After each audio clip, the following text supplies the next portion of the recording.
Good afternoon, everyone. The special meeting of Haliburton County Council on November 25th, 2020 is now in session. Warden Liz Danielson presiding. Good afternoon, everybody, and welcome to this rather extraordinary meeting. I think it's a first of its kind. I'd like to thank everyone for their involvement in this project. I know that all members of council have had their thoughts and input, and there's been an extraordinary amount of work put into the project by our CAOs and staff, and there aren't enough words to thank them for the additional burden that this has placed on them during a particularly difficult time. I look forward, as I'm sure that we all do, to the ongoing discussions and results of this report, keeping in mind that there's a lot of work ahead of us, some committee work and additional discussions and agreements. So we're going to hear the guts of the report today. Just as a couple of notes, I would ask that everybody make sure that there's no background noise wherever they're situated, so that there's no interference, particularly when you need to have an opportunity to speak, to keep yourself muted. And because this is going to be a rather long meeting, that you be clear and concise in your questions. I'd like to welcome the members of Strategy Corps who have worked on this project for us, headed up by John Matheson, and accompanied by his associates, Jamin Chin, Chris Saloon, and Maggie Rickaby. And I would like, before we get started with Strategy Corps, to ask our CAO, Mike, to just give us a brief overview of the process that we're going to follow.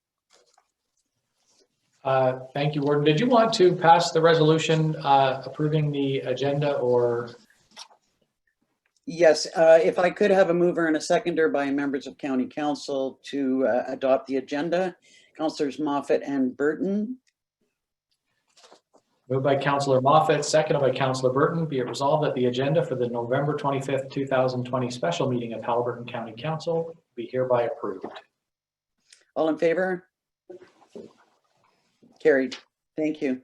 Sorry for getting ahead of myself. No worries. Thank you, everyone. As you can imagine, this will be a very challenging meeting to navigate for all of you, but certainly the chair.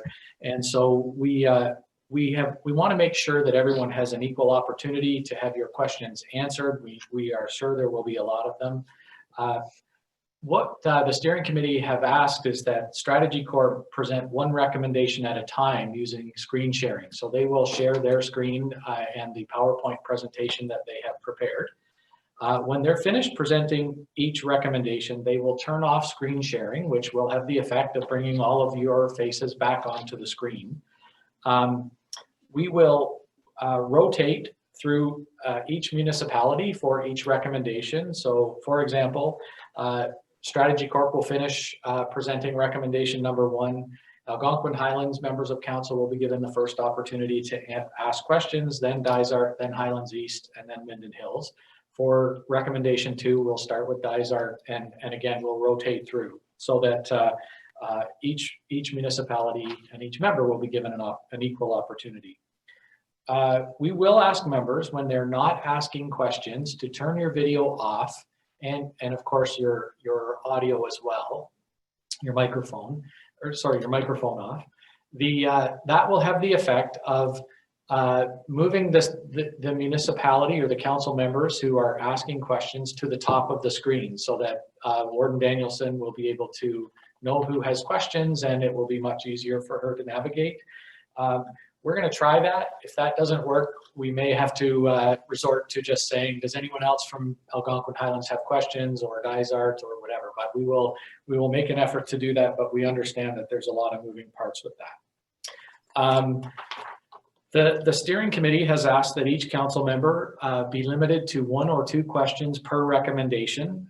But we do know that we recognize there may be more questions than that. So if you have additional questions, please feel free to forward them to your CAO, your head of council, or myself.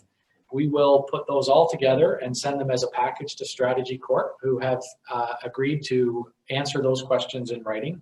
And all of those answers to all of those questions will be provided to all members of council in one way, shape, or form. We're not sure if that'll go to your council meeting as an agenda item or if we will send them out, but the steering committee will give us direction on that. But we will make sure that all answers to all questions are shared with all members of council.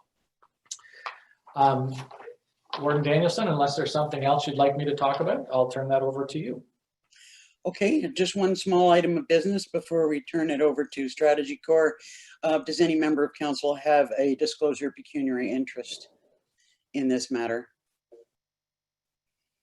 Hearing none, I welcome Strategy Corps to begin their presentation.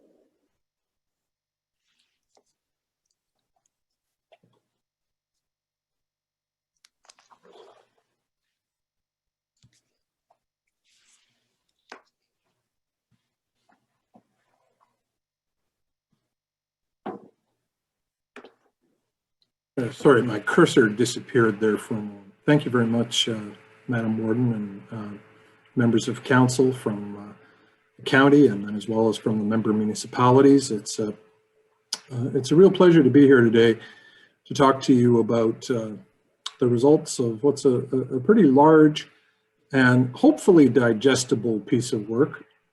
I say hopefully because, you know, as our American friends roll into Thanksgiving, this is a bit of a 35-pound turkey, and it could well be that you're eating turkey sandwiches for quite some time as you think about what's here. And I do want everybody to understand that today is your first date with the material. This meeting does not end with a resolution to pass the recommendations and embark in a particular pathway towards implementation. I think at most anybody would expect you to receive it, because anything here that's worth doing is going to require a considerable amount of thought about how to do it and how it's going to fit into your specific operating ideas. And so I know it sort of starts off sounding kind of funny. Oh, great, I've got 20 some colleagues and 135 pages and I get to ask one or two questions, and you know, just what exactly am I getting myself into? Well, hopefully what you're getting yourself into is an introduction to a body of work that, you know, could potentially provide you with several years worth of implementation opportunities, as opposed to, you know, a take it or leave it offer that you might be expected to hastily endorse. And I think that's really important, because it should allow you to think about it in the way in which it's intended, which is a lot of ideas that could be of great value over the municipality, to the municipalities over time, but certainly no one would say that it's a best practice to try and swallow all this information and achieve your final determination on it in the amount of time that we have available today. And thankfully, that's not what we have in store for us. I'll be providing you with an introduction to the material, and then my colleagues will be taking you through each individual one as CAO Mike has suggested. If we could advance to slide 4, I'll just jump right into it. The interesting thing, I guess, about this report is that it's the second report we've provided to you. The first was a 235-page report. That was the fat one, that did the 66 different service profiles and identified a couple of hundred different improvement opportunities that spanned all the various organizations and included some benchmarking. What this was the deeper dive into the areas that seemed the most promising for making progress. And as you recall, we were told to just look at ways to improve the overall efficiency and operations of the municipalities through opportunities to work together. So that's exactly what everything you'll hear talks about. What we weren't invited to do was talk about, you know, what it would look like if we were to do some kind of comprehensive amalgamation or something like that. And so that is not what this report is about. It frankly doesn't look at that. That wasn't in our terms of reference. So you won't find that here. But what I must do is echo the warden's words of thanks, because we didn't kick down the doors like a bunch of auditors and come in and work on our own to make recommendations at the municipalities. We came in because we were invited to work with your staff, and they, were very generous in the time that they gave to us, both in the sense of the formal meetings and workshops that we held, but also in the follow-ups, and the requests for further data and such. And it really was a terrific opportunity for us to, we often use the term co-create. We try to create these things with the municipalities that we're working with, because the question isn't what could some smarty pants municipality do if it took the recommendations of a bunch of smarty pants consultants from Toronto. The question is, what can the Haliburton municipalities do that makes sense to you, that's informed by best practices from other places, but that would be a comfortable fit for all the different aspects of your communities? And so that's what this report has tried to achieve. And so, any errors in here are our fault, obviously. And it's also sort of, fair to be able to say a lot of the good ideas that are in here came from your staff. But our job was to try and curate and conduct the orchestra, not to act like we're a bunch of prima donna soloists and try and drown out what your own people were saying. It's quite the opposite. If you could jump to the next slide, I can just keep on rolling. By way of a sort of a summary of conclusions, we definitely found some opportunities for operational efficiencies. There's a good $900,000 a year worth of annual net operating and capital savings that you can find when fully phased in. There's specific opportunities relating to back office functions. There's other opportunities in customer facing areas. We're going to talk about each of these.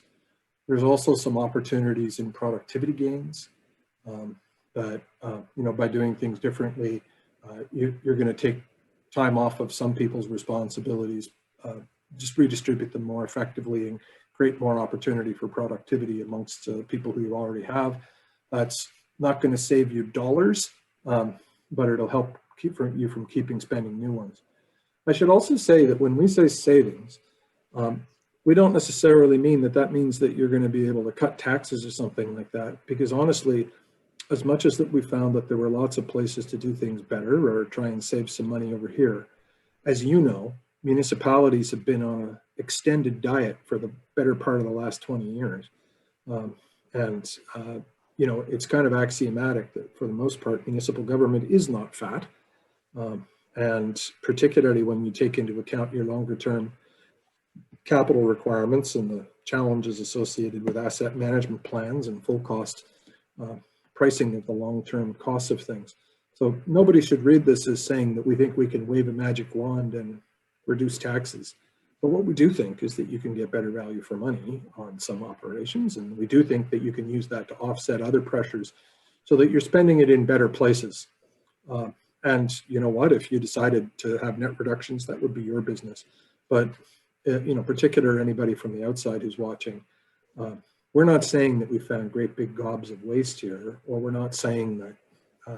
What we're saying is that we were invited to come work with the team to try and find better ways of doing things. And not surprisingly, when you spend this kind of effort at it, we found some. Some of the things that we're talking about actually will provide enhancement to services, because we did take a kind of a balanced approach to evaluating what would be a good thing to do and not.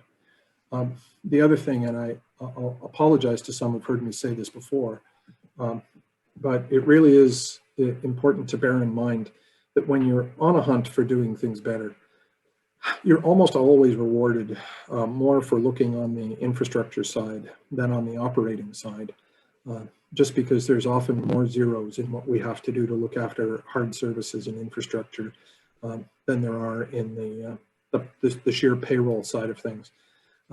And it's often been said that one of the most important ways to better manage your infrastructure spend is by not building the wrong things in the first place. Because if you optimize the way in which you build them by thinking more holistically, then you don't have to maintain them after they're built. And so sometimes it's in how you locate and choose what to do, which really underscores the importance of great governance.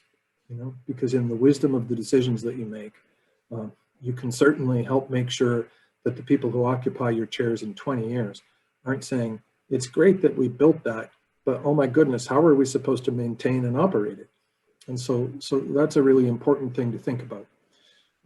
The other thing is the recommendations in here. We've given thought to implementation. One of the things that we pride ourselves on is that we write reports where you have a fighting chance of wanting to implement them. And what I mean by that is there's lots of things that you could do if you were forced to do. I mean, heaven knows the province sometimes gives you instructions to do things and doesn't give you a lot of choice, and you figure out how to do them. But that's not what this is about. This isn't about anyone being forced to do anything. This is about doing things that are going to make sense, having regard to a variety of different factors. And so it's in a spirit of what's implementable that we have made the recommendations that we've made as well. Because nobody wants to give you a report, Sherlock's bind it, and have it sit on a shelf unimplementable. And so you'll find that in addition to there being recommendations about what to do, there's also recommendations about how to think about implementing it in terms of designing a system that builds on the structure of the meeting we're having today to help make it easier for you to make collective decisions in the future that might bring some of these things to fruition. If I could have the next slide, I can tell you about the maybe three, and I think perhaps a fourth thing that's just worth mentioning here. Overall, we found that there was a willingness to collaborate. We were asked to go find opportunities for collaboration, and we found that there was an openness and a willingness to do more, where it was warranted by business case.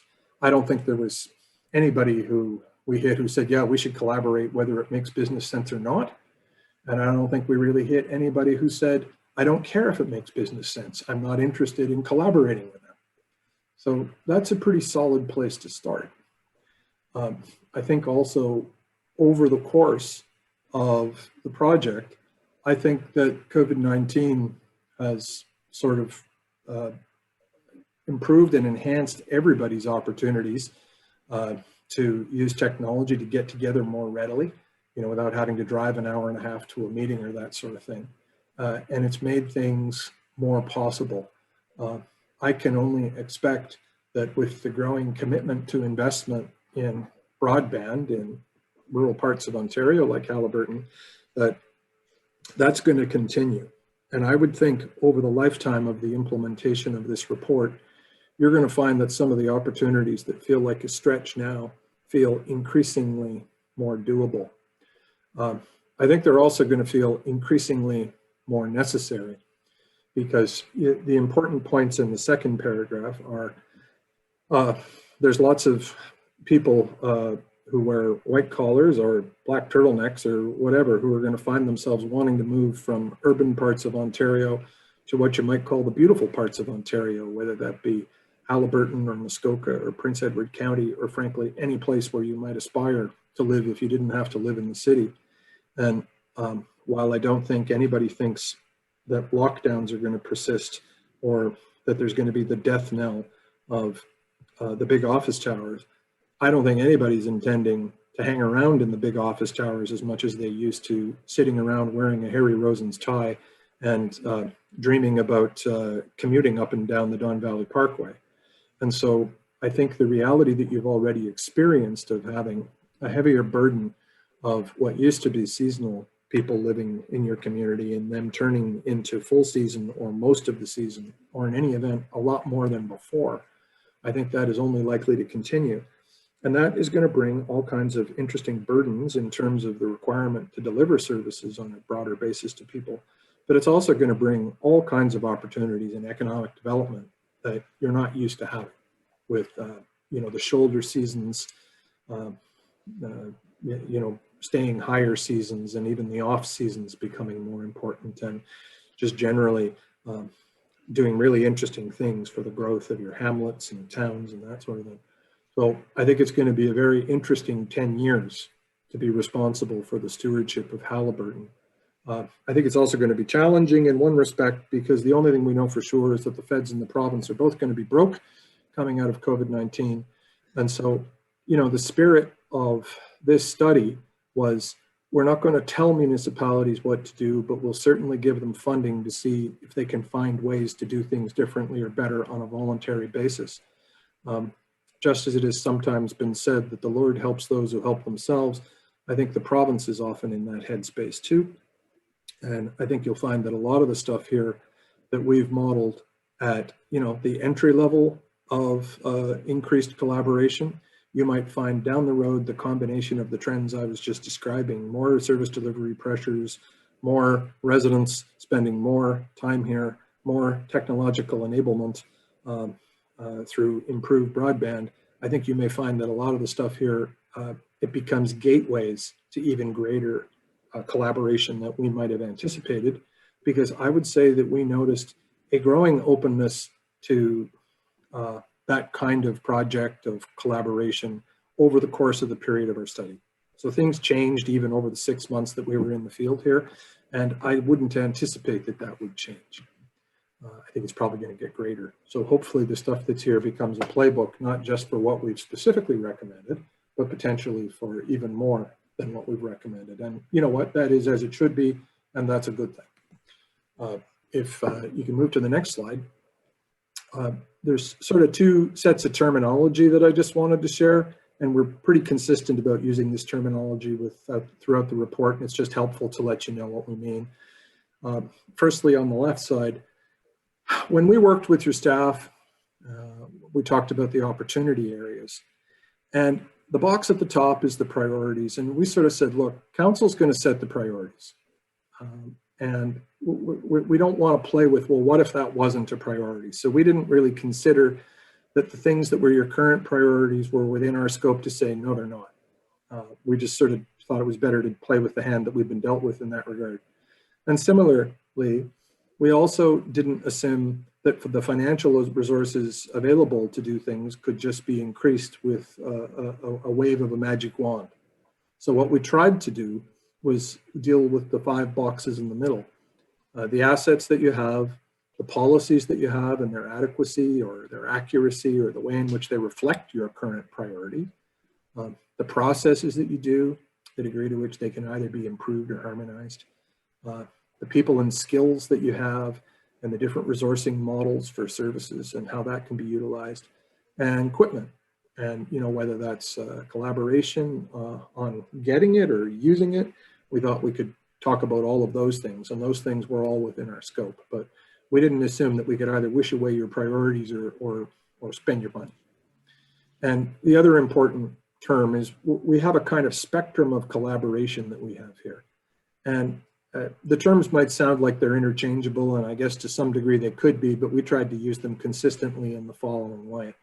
By collaboration, we just mean, hey, everybody maintains their local control, but we make a greater level to harmonize more, you know, through sharing and adopting best practices and similar practices. So obviously that's the easiest thing to do. Might not yield the greatest improvements, but that's your sort of entry level. Next up is where you actually move to shared services, which is like a more active approach to collaboration amongst the partners through resource sharing. That's going to require some compromises. It's probably greater structure, may yield higher benefits, or if you don't like it, it might annoy you a whole lot more. Still voluntary, but more difficult and actually needs a greater level of coordination to make it happen. And then the next level up from there is, by that we mean full-blown integration of a service, where you might migrate the service to one provider. That could be migrated up to the county, or you could stick it to a special purpose body, or give it to a lead municipality who does it on behalf of the others. That's got the highest level of compromise. It's going to have the highest level of governance tools, but you'd only take on that compromise and that governance if you saw it was going to bring you potential improvements. And so that's the kind of range of options. And in every case, we were working with your staff to say, you know, where are you at now and what would make sense into the future? And that phrase, what would make sense, is kind of a loaded phrase. And so the next slide, slide 8, starts to explain the kind of test. Because you see, what would make sense to one person might not make sense to somebody else. And we heard that loud and clear when we did our interviews of elected folk. And so we tried to have in mind at least each of the check marks while we were thinking about whether something made sense. And so, you know, the potential to deliver cost savings and the materiality of those savings. So in some cases, yeah, it might save some money, but it might not be enough to be worth doing. The existence of the capacity to deliver them, or whether you'd have to create new capacity via either in-house or contracted services. Because, you know, it's great to say you could do something, but if you could do it, but there's no resources, then, you know, you start to get into the cost side of the equation. The ability of a model to continue to meet local service responsibilities and expectations and deliver on customer satisfaction. Like, I'm sure it would be more efficient to have one kiosk in one place, but it would also take an hour and a half to get there from the peripheries of the municipality. So that might not be such a great idea in the eyes of some, even if it did look good as a delivery of cost saving.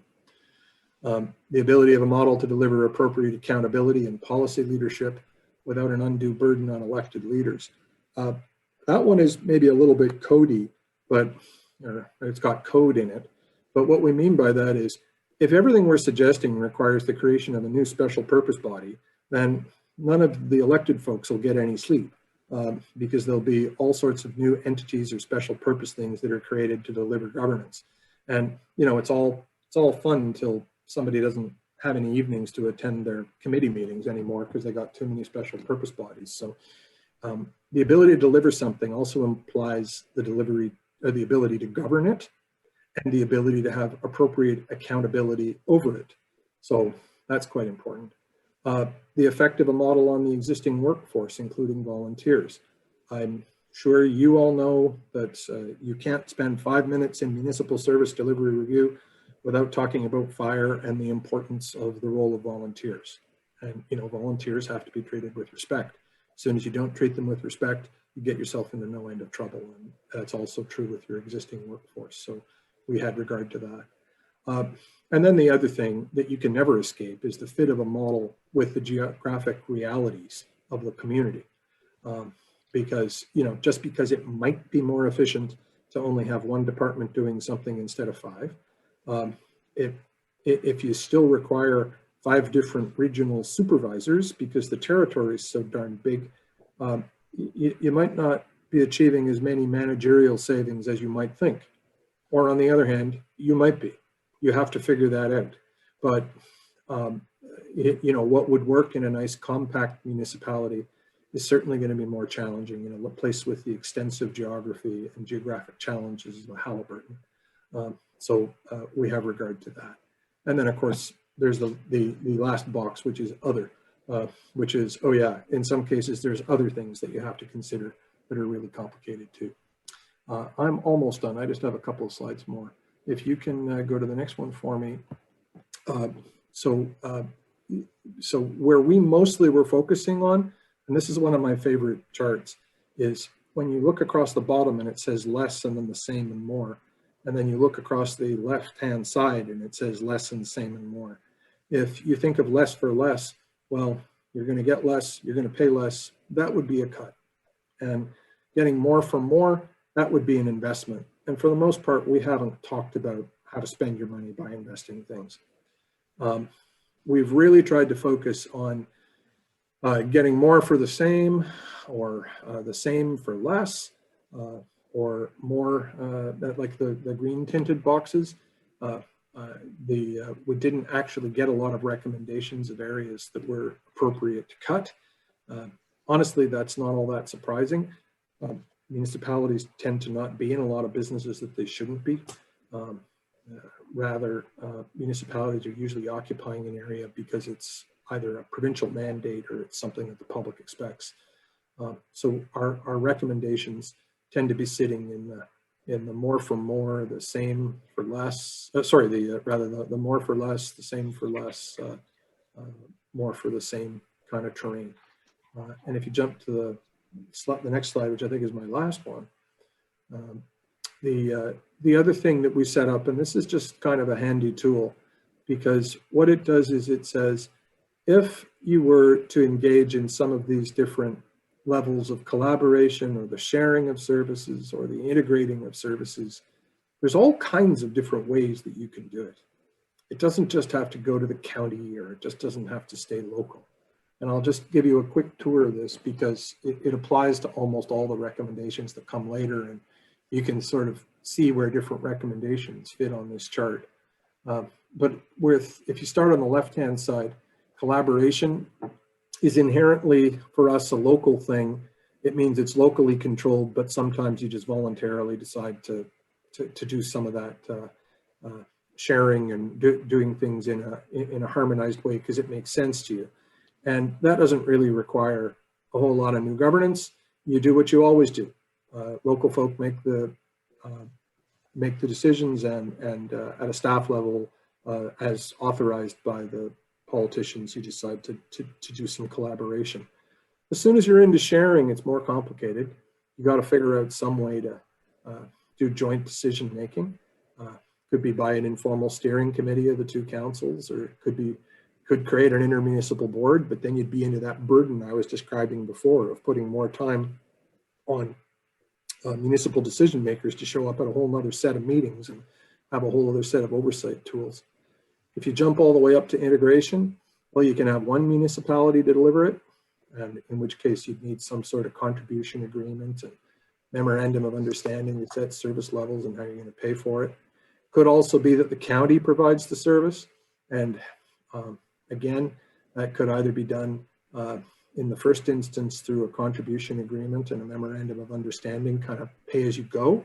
And there's lots of examples of that across the province, where instead of the county paying for something through the levy and just delivering it countywide, county provides the service, but it's done on a cost recovery basis.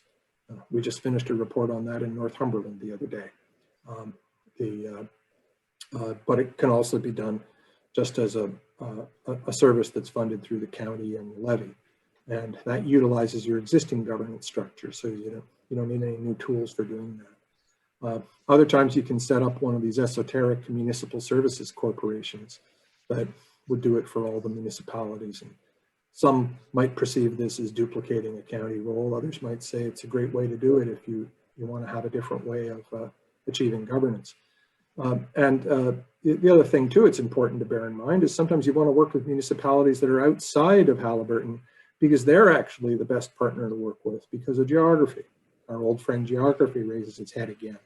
And in that case, you'd be doing it again in much the same way as you would with the two or more, just through some kind of MOU or any of the other tools that might make sense. So the point is, I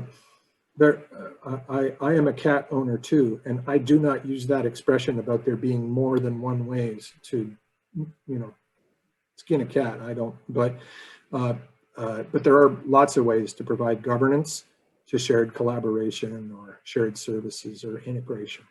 And certainly lots of ways that don't require there being, perceived wins or losses as between upper tier and lower tier. And that would just lead me to my last observation before I pass it on. Throughout all of these things, what we really are just looking at is ways of finding good ways to do better. And, a good way to do better is a way that gets you some sort of better result, as I was setting out on that earlier page, like whether it's the value for money or it's the maintenance of the service or what have you, in a way that makes sense to you all.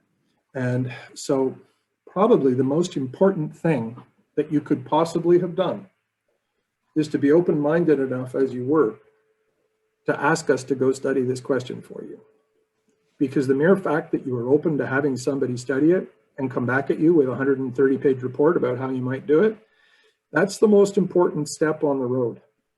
Because once you commit to that road, I don't think you know exactly when or where the specific improvements are going to happen. But once you create a safe zone for your staff to think in those ways, then what you've really done is wiped away a lot of the historical stresses that come out of the era of the forced amalgamations, when people were worried about hanging on to their right to continue providing governance, for fear of it being stripped away from them by a provincial government. And you're just into that space that I was setting out on this slide here, of lots of different ways to achieve things for the benefit of better public administration, better value for money, all those things. And I would really emphasize that the best way to understand this report and to read this report is as a menu for these sorts of opportunities that will be there for you over time. There are some things here that are just kind of ready to go. If you're ready to go, they're kind of ready to go. There's other things here that are more like first steps on a road, which could lead in all sorts of new ways as we get different enablement opportunities through either legislative change or technological improvement that make, through as broadband expands, create more tools for doing things. So hopefully you'll find this report of value. I will pass it over to my friend Jamin, who is going to start talking about more of the finances.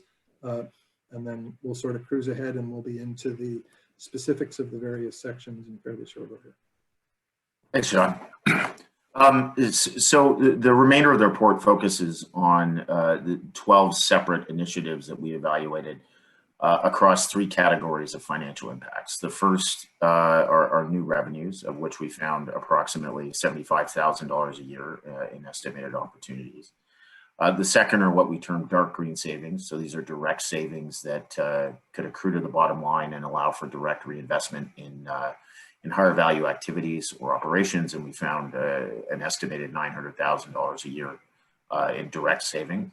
And the third bucket is what we call light green savings, or what you might think of as productivity gains. And so these are the equivalent of staff time that we believe will be freed up through things like process improvements or the implementation of technologies, which can be reallocated to higher value tasks or captured as direct savings over a longer time period as you avoid the need to hire potentially additional staff to take on and meet demands. And one thing that I'll say about the quantification that's done in this report, we rely on a number of sources to come to these estimates, including the financial and operational data available to us, an examination of comparators and leading practices, and assumptions that are validated with staff and stakeholders. But our approach is to be as conservative as possible in estimating these impacts, with the goal of creating a good margin of safety in implementation. So in actual fact, our estimation is that probably the opportunity in implementing many of these initiatives could be even higher than what we've estimated, but we wanted to make sure that we were providing conservative estimates for use in planning. Next slide. So I will spare you the readout of all of the details on this slide, as the remainder of our discussion is going to focus on each of these in turn. But as I said, there are 12 initiatives that we focused on and quantified the potential benefits of throughout this report. The first is roads, bridges, and drainage. We looked at fire services, waste management, a coordinated building, septic service and bylaw services, planning, economic development, collaborative procurement, an integrated digital strategy, coordinating legal services, human resources, communications, and finally coordination. And across each of those initiatives, we quantified the benefits into those 3 buckets that I just mentioned. Next slide. Importantly, there's a lot of work that's contained in the initiatives that we've evaluated and built out here. Our recommendation is not that all 12 of them would be implemented immediately, but rather that implementation would be staggered over 3 time horizons, starting next year and going into 2026. And we prioritize these based on a number of factors. What is the potential for savings in proportion of the bigger picture? The opportunity to prioritize to take advantage of specific opportunities with staff time or external opportunities for funding, and other factors that might impact the urgency of implementation, such as compliance requirements or risks to not implementing the initiatives. All of this is obviously at your discretion in terms of which initiatives to implement when, but our recommendation is to split them out into these 3 time horizons for implementation. And that will obviously have an impact on the financial benefits over time. And if you go to the next slide, you can see that based on that plan, the initial year involves some investment in order to achieve savings, but that the full financial benefits across those 3 buckets would be expected to be accrued between 2022 and 2026 with implementation. And again, subject to the choices that you make about what order and which initiatives to implement when. The last couple of slides in sort of our executive summary just speak to an approach to implementation. And as noted, while County Council clearly has the mandate to discuss and decide on county-wide matters, in order to be successful in implementation, there's going to need to be a whole lot of alignment and coordination across the local municipalities, and a considerable amount of work to be done to build out the various proposals and move forward with them. And what's going to be critical is that all of the Haliburton municipalities are aligned on what success looks like. And as John spoke to earlier, we have a set of criteria we use to evaluate those initiatives, but there'll need to be a clear set of decision-making criteria around the table. There will need to be a structure that facilitates staff working across municipalities to develop a common fact base and proposals for moving forward with these initiatives. And that overall workload will need to be managed effectively. As John spoke to up front, there was a wide willingness across staff and stakeholders to collaborate, but frequently today that's done on the side of staff's desks, which doesn't allow them to necessarily prioritize that work. And so moving forward with collaborative initiatives like this will require a process that allows for breaking down those silos, prioritizing the work required to develop the various proposals and bring a common fact base forward, and transparency into that process. And if you go to the next slide, and we'll speak about this more specifically later in the report, you can kind of think about the structure that we use to complete this review as instructive in how you could formalize an approach to implementing the recommendations in this report, with councils forming an implementation committee and making the ultimate decisions around what moves forward. The CAOs continuing to convene and coordinate the work overall, and with intermunicipal working groups responsible for bringing together staff and experts from across the different municipalities and domains to work up and provide proposals on moving forward with the various recommendations. And as I said, this represents one of the specific initiatives that we'll speak to later in the report in more detail. I will skip over the sort of next step slide, which speaks to finalizing the report. The remainder of our discussion, as I said, will focus on each of those 12 areas in turn. Warden, I'm not sure if this is a good opportunity for us to pause and ask if there are any questions about the overall executive summary. Yeah, actually, I think it might be a point where we can ask if anybody has any questions. Thanks, Jamin.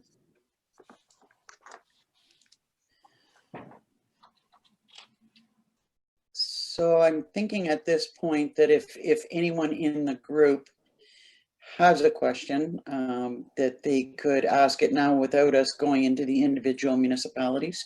I think, although I'm not sure, that some of the questions are more apt to come during the individual sections of the report. Anything that anybody is unclear of at the moment, and please keep your questions clear and concise. Councillor Saini. Thank you, and thanks for this. I know it's been a very long meeting today for everybody, many people. I just have a question on why the word customer was used instead of citizen, because it has a great deal of different connotations in how this report is perceived. So is there a reason for using customer as opposed to citizens, or another word that explains more municipal government? Thank you. I think the best answer to that is when we're talking about the way in which people are served, we often refer to that way. Obviously, everybody is also a citizen in that sense, but it's certainly not intended to suggest a commercialization of any relationship. It's more to keep a focus on the need for, if you will, customer service. Thanks, John. Councillor Carter. You said that you went through a complete list or developed a complete list at the beginning, and then you decided which areas that you were going to focus on.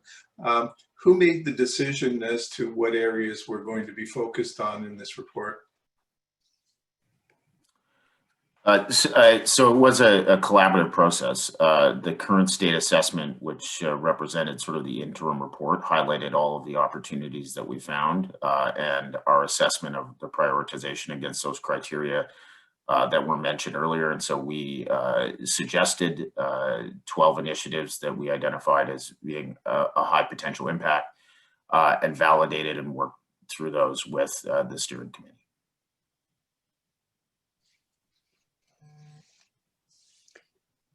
Any other questions at this point? Councillor Barry. Hi, I guess this question would be for John. Obviously, you've done this in multiple areas across the province and afar. Where did you see Haliburton County as far as making gains? What was your observation as the county in doing great work collaboratively already?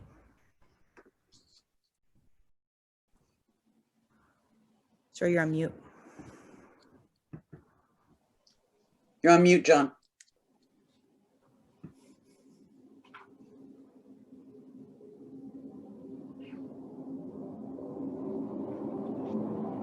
You're still on mute.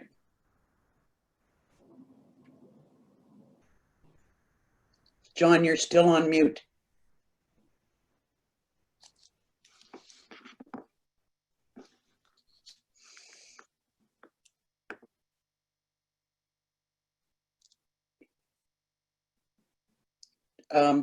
John, can you hear me? We cannot hear you.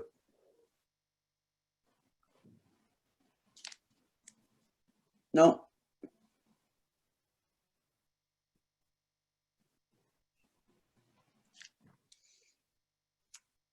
He's leaving the meeting and going to come back in. I think John is going to jump off and jump back in. Okay. Any other specific questions at this point? Councillor Smith. We might have to wait for John to return. Thank you. I think Jamie can probably answer my question.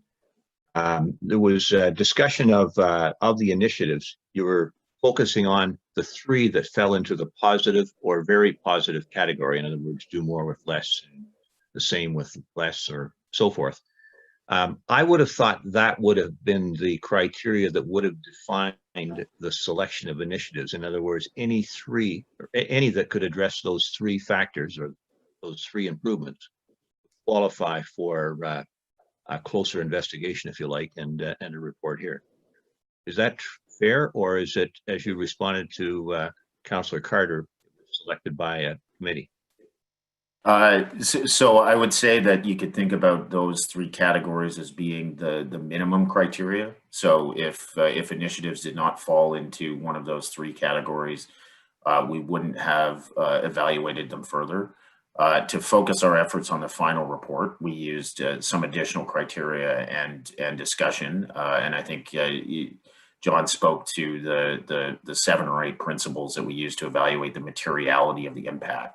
One thing that I'll say is that, the current state report does include, some 100 plus opportunities, all of which we provide some detail around in that current state assessment. And so those are still opportunities that we would say, many of which fall within one of those three categories and are potentially worth considering. But for our final report, we tried to focus our efforts on building out in detail recommendations for the implementation and evaluating the financial impacts associated with 12 that we could select as being high priority. But that doesn't invalidate the potential utility or benefit of some of those other initiatives, which didn't sort of meet the prioritization for the final report.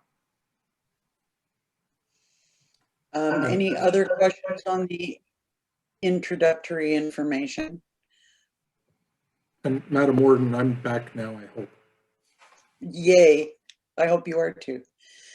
Okay, we will we'll move into the individual recommendations or individual sections now. So I want to make sure we answer Councillor Barry's question. John, I know you were speaking. Do you want to just quickly address her? Yeah, sorry about that, Councillor Barry. I was just saying, I wasn't sure from your question whether you meant how do we think Haliburton stacks up already compared to other places, or on what basis did I believe, based on what I know about others, that we thought that Haliburton was already doing lots? And I'm happy to answer both, but I just wasn't sure which way you wanted me to go. No, I think just an observation of Haliburton, how we were stacking up. I think there's many times I've heard that we're ahead of things. So I just wanted to hear sort of the good side of that. So look, I think it goes by pockets. I think that there are some people who, as part of their normal day-to-day work, do a good job of collaborating and working together. And I think there's other places where there's less evidence of that. And I think too, I think at different times collaboration has been perceived as potentially being a precursor to something more sinister. And so the most important thing in every municipality that we go to, and this isn't Haliburton specific, it's if you create a safe zone for your staff to be the best that they can be by finding what makes sense to them and then to their management teams and then to you, then that's the best way to harvest the opportunities and stay ahead of the curve. To the degree that you make a process improvement potentially a politicized thing because people are concerned about it, as potentially being a precursor to some other broader type of governance change or something like that, then it really is a drag on a potential collaborative opportunity. And so I think the great thing is when you have a group of councils like this sending a message, we're totally open to studying this. And staff, we want you to work with our consultants to try and find opportunities. That puts you on the leading edge of the curve because there's lots of places that didn't do that at all and still haven't. So I think that's probably the fairest answer and most honest answer to your question. But there's lots to be proud of in Haliburton today. Thank you. Okay, I think we can move on to the first set of recommendations. I will turn it over to my colleague, Maggie, who will discuss the first one, which is roads, bridges, and drainage. Okay, perfect. Thanks, Jamin. And thank you, everybody, for the opportunity to speak here today. So in looking at the first initiative with roads, bridges, and drainage, I'll just start in looking at the spectrum of collaboration. And these initiatives typically focus, as John pointed to earlier, on the collaboration into the shared services area. And of course, with roads departments across all municipalities, is typically, one of the highest expenditure items. And so opportunities to gain efficiencies in this area is going to be have some positive effects. And in terms of the areas or key areas to focus as it relates to this particular initiative, there were a few things that were highlighted that could potentially lead to some great outcomes. One of them is being capital bundling, which is bundling capital projects that relate to replacement, maintenance, or any improvement projects. And there are potentially some great savings here, and we'll go deeper into that as we go through this initiative. The second area of focus is on combining engineering contracts and doing joint procurement for that across the Haliburton municipalities to gain some efficiencies, particularly as doing engineering for assets such as bridges is legislated for every 2 years. And so there's some opportunity for savings here, which we'll explore a little bit more. And the third option, which is more of a potential future action to take potentially as a collaborative unit is to look at potentially doing a joint planning across all the municipalities and creating a master transportation plan to kind of take a look together into the different roads and other assets and infrastructure and plan together to see if there could be savings that are realized. All in all, this particular initiative did see some great potential savings as demonstrated in the benefits overview, with a minimum amount equating to about $500,000, given that some of these initiatives are potentially see some increased savings potential. So going into the next slide. In terms of the overview here, what we just wanted to show was the general timeline that could be expected in terms of seeing some of these initiatives come to fruition, on top of also highlighting, as pointed to earlier, some of the intermunicipal working groups, and this will be reviewed later on in the presentation, but creating through this public works working group a potential to see some of these be implemented. Some of the risks and barriers that may be considered for this is, you know, right now, as alluded to, collaboration does exist, of course, between the municipalities, but there might need to be some increased formalization. And so that's just something that will need to be explored as part of the implementation of these initiatives. And so the next slide, please. So in looking at the summary of the current state as it relates to across the board in the roads department, there are just some key things to highlight as we look into exploring the initiative more. And, you know, in summary, right now, some collaboration does exist today between municipalities. For example, there's maintenance agreements that exist in place between the county and different municipalities, as well as between municipalities as it relates to maintenance of roads and both in winter and summer activities. As well as, you know, different areas of collaboration in terms of talking to each other. There is some individual activities that are done today, particularly with asset management planning and engineering services, and that kind of prompted some of the look into some of these additional initiatives. Of course, in addition, most engineering work across the county with the different municipalities is contracted out today, as we understand it. And so, you know, the engineering services was an area we're exploring more.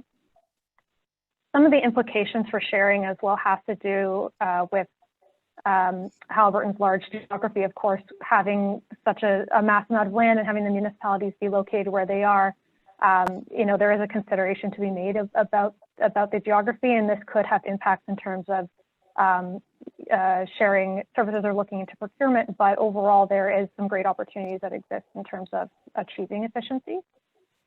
So of course these you know, observations did lead to these three, which we'll explore more now. So when looking at the first initiative as it relates to capital project bundling, this is something that seems to be gaining a lot of traction in recent years, and is seeing some great efficiencies, not only from a cost perspective, but also from a timing and otherwise. And the key here in terms of what capital project bundling is awarding of a single contract to do different maintenance, rehabilitation, and replacement projects within services such as roads, bridges, and drainage. And it basically combines kind of different generic projects that can be done under an area, and that does lead to potentially a lot of efficiencies.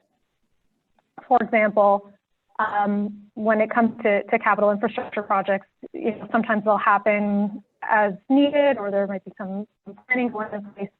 But of course, with smaller municipalities, there are a ton of different assets need to consider for replacement and maintenance ongoing, and so this can be a major burden for different municipalities across the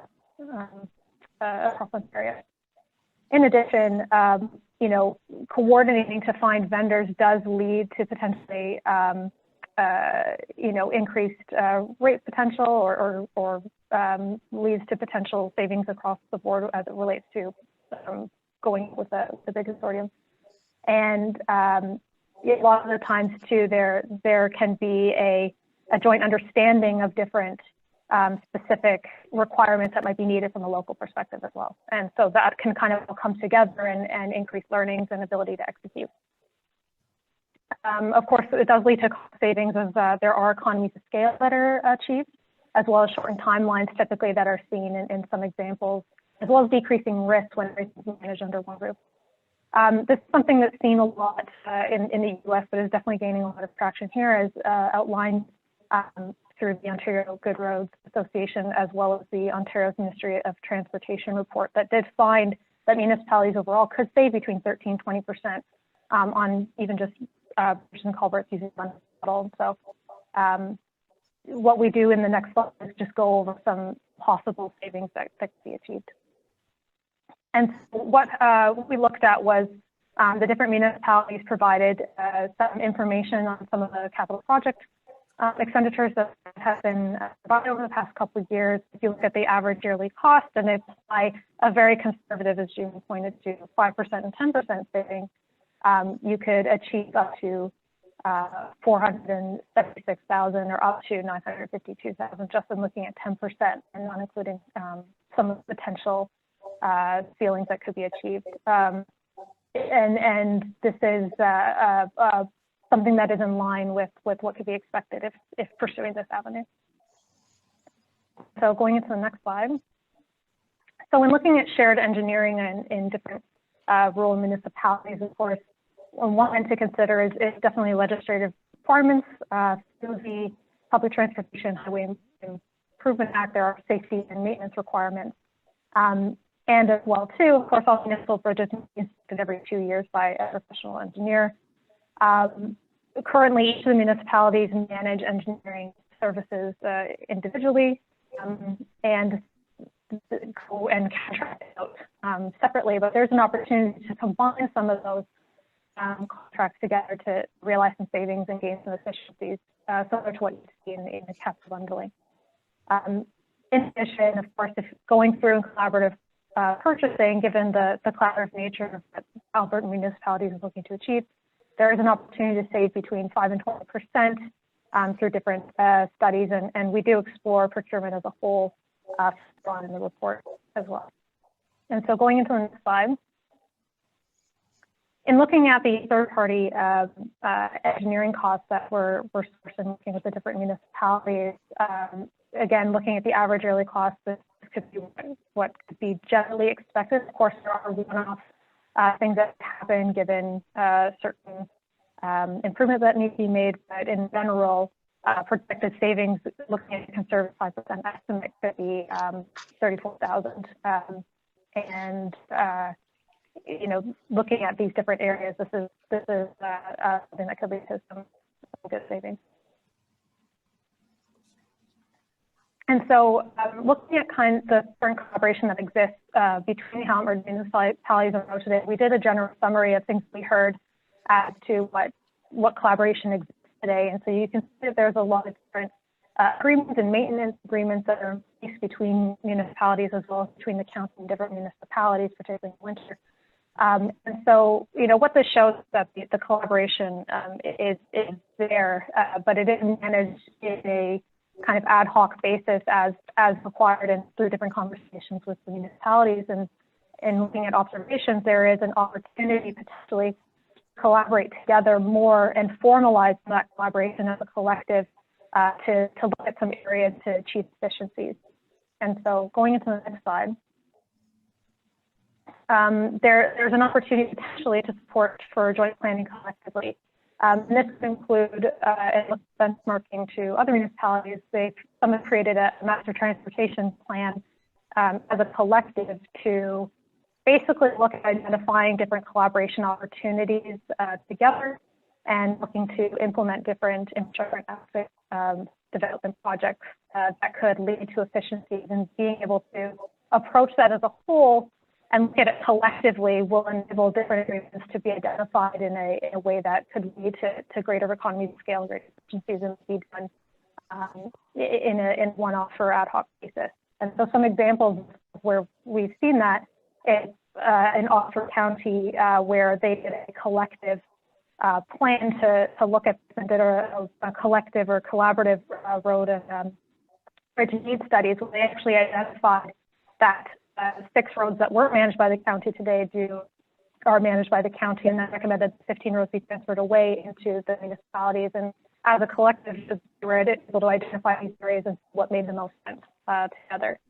In addition, the county's FS6 as well did take a look at kind of their different road structures, and also were anticipating a significant amount of population growth and wanted to plan for that in advance. And so together they were able to take a look at that and assess its impact and make some decisions really related to that. And so should Haliburton want to decide to do that, they could potentially look at a master transportation plan as well. Currently, there is an active transportation plan and a public transportation plan, but perhaps there might be opportunities to look at a road collective as well, and help to explore that together. And so next slide, please. And so in summary for this, similar to looking at the spectrum of collaboration and shared services integration, from a collaboration perspective locally, there's opportunities to look at joint planning. Then through shared services, it would be looking at the bundling of capital projects as well as essentially the shared engineering.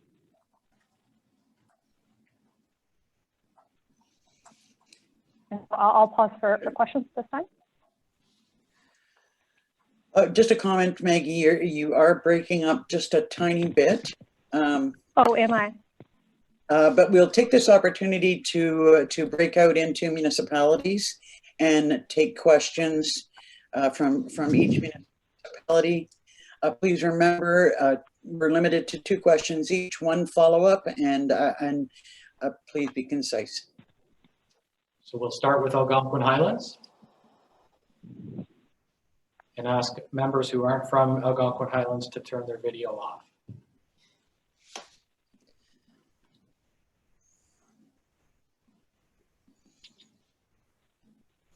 Questions from members of Algonquin Highlands?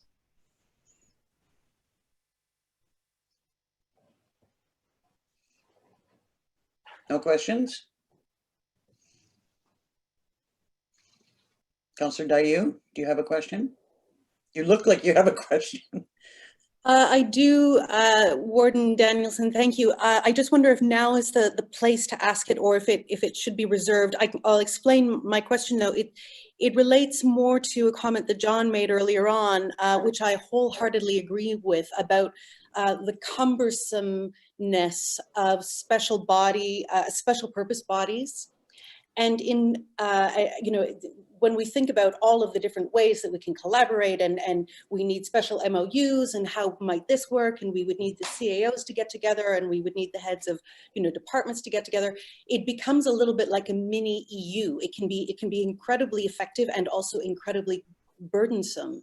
And so I'm just wondering, and I'll apply it to the section we're on, when we look at roads and infrastructure, and we look at what's possible in terms of what we can save, the 5% or the 10%, does that include the cost of the establishment and running of these special purpose bodies, which will cost? So to what degree has that been integrated into the equation of the 5 or 10% savings that each municipality might see?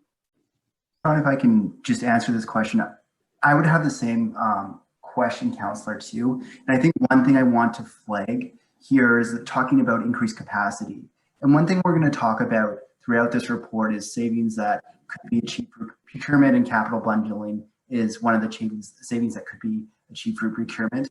And the procurement initiative alone recommends increasing an actual full-time employee as a procurement specialist that would support all the municipalities in doing all these initiatives. So the reason why capital funding in our viewpoint is not happening currently is the lack of capacity of your departmental heads across the roads department. But having increased procurement capacity through the hiring of a procurement specialist, and that's fully calculated and priced out in that initiative, would run throughout these initiatives. So that's a great question, and I want to get ahead of it because it will come. Procurement runs throughout these initiatives, and one of the questions any council member could could ask is, where's this increased capacity coming from? And we see that as the procurement specialist. And one question we got before, and I just want to get ahead of this person is not meant to be an expert on roads or on fire. They're supposed to be a coordinating body and help coordinate your already existing subject matter experts in each of those areas to procure smart and to procure at the same time and to find those opportunities, right? So that's what we're looking for there. Any other questions from Algonquin Highlands on the report so far, particularly specific to roads? Hearing none, we'll move on to the next municipality. Moving on to Dysart.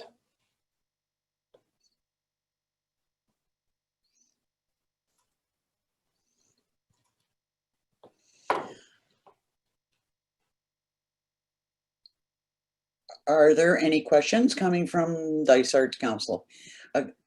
Councillor Clark. Yeah. Thank you to Warden Danielson. What I see is all four of the lower tiers have a variety of roads that we're trying to service. We've got some that are about the same level as what the county's doing, but we also have small private roads and or seasonal roads. Each of these are different categories of roads, has different equipment, and as a result, different service requirements on some of this equipment. As part of your study or what you've seen elsewhere, is there any opportunity for cost savings or around, using a more of a pool to manage or to service the larger scale roads versus what we need at more of the lower level to do some of the private level roads and the smaller equipment we need for that? Is there any savings opportunities there?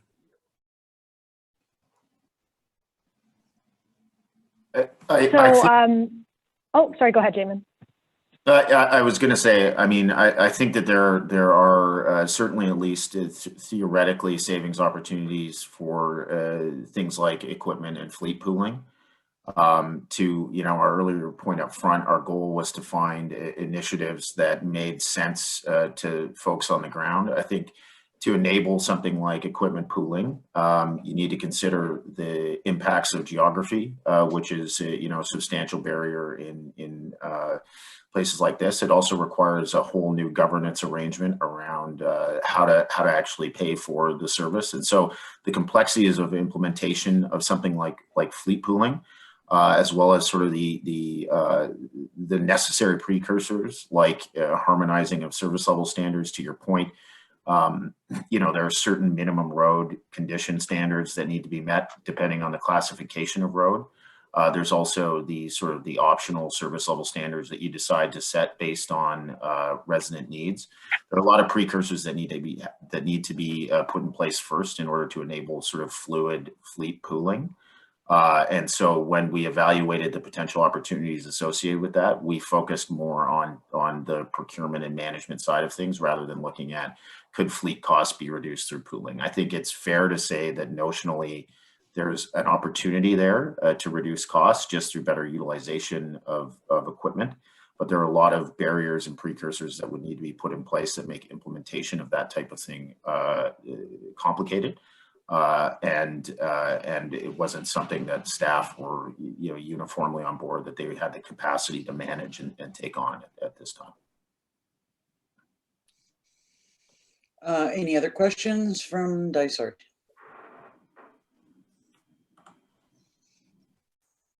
One more time. Any other questions on roads, bridges, and culverts? Okay, we'll move on to the next municipality. Moving to Highlands East.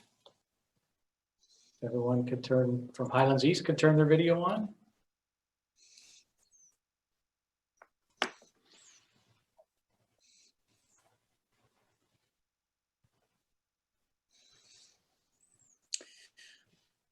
Okay, any questions from members of Highlands East Council on this section of the report?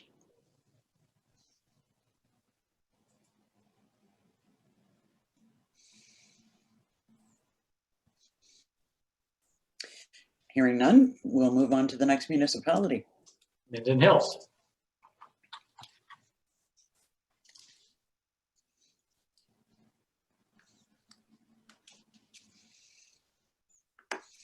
Questions on this section of the report?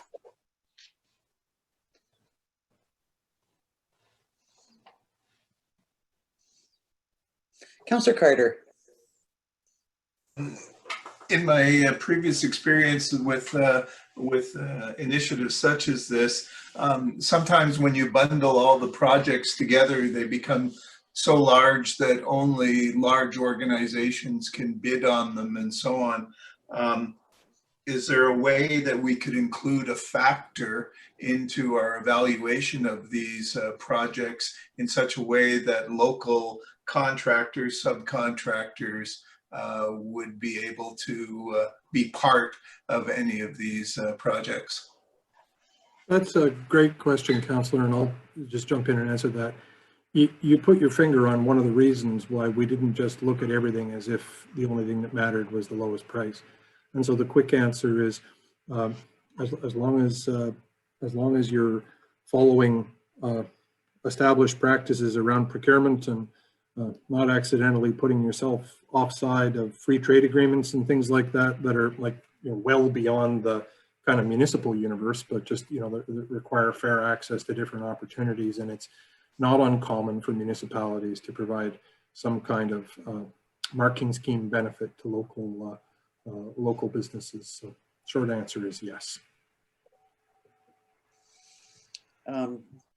Councillor Zaney.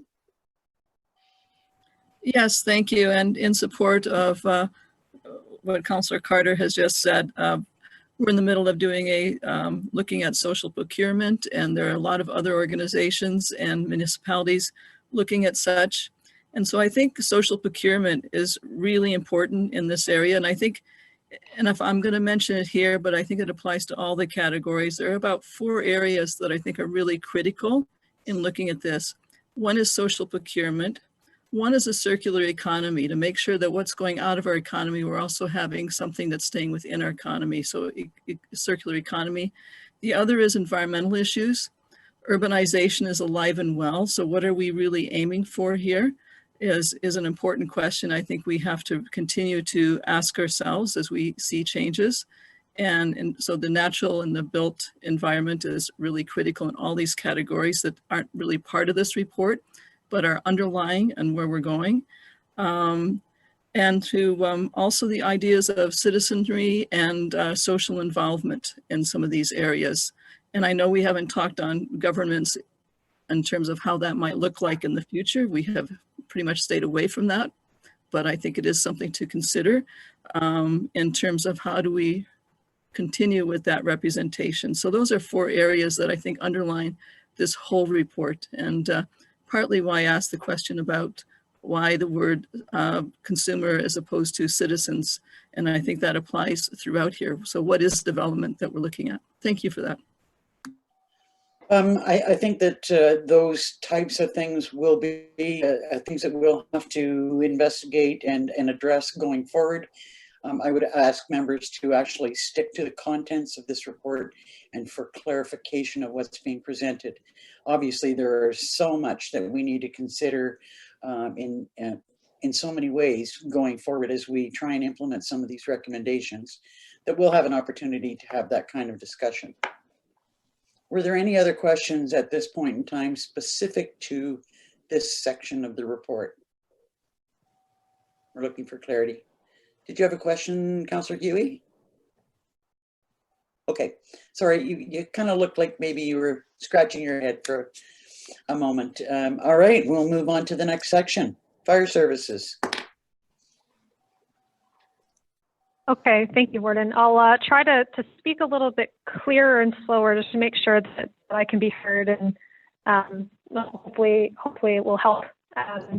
So looking at the fire services area, this one looks more in terms of the shared services and integration side. In this particular area, what we generally heard was that the fire services departments between the municipalities currently collaborate quite well together and do keep open lines of communication with limited opportunities for improvement. There were a couple areas that were identified as potentially,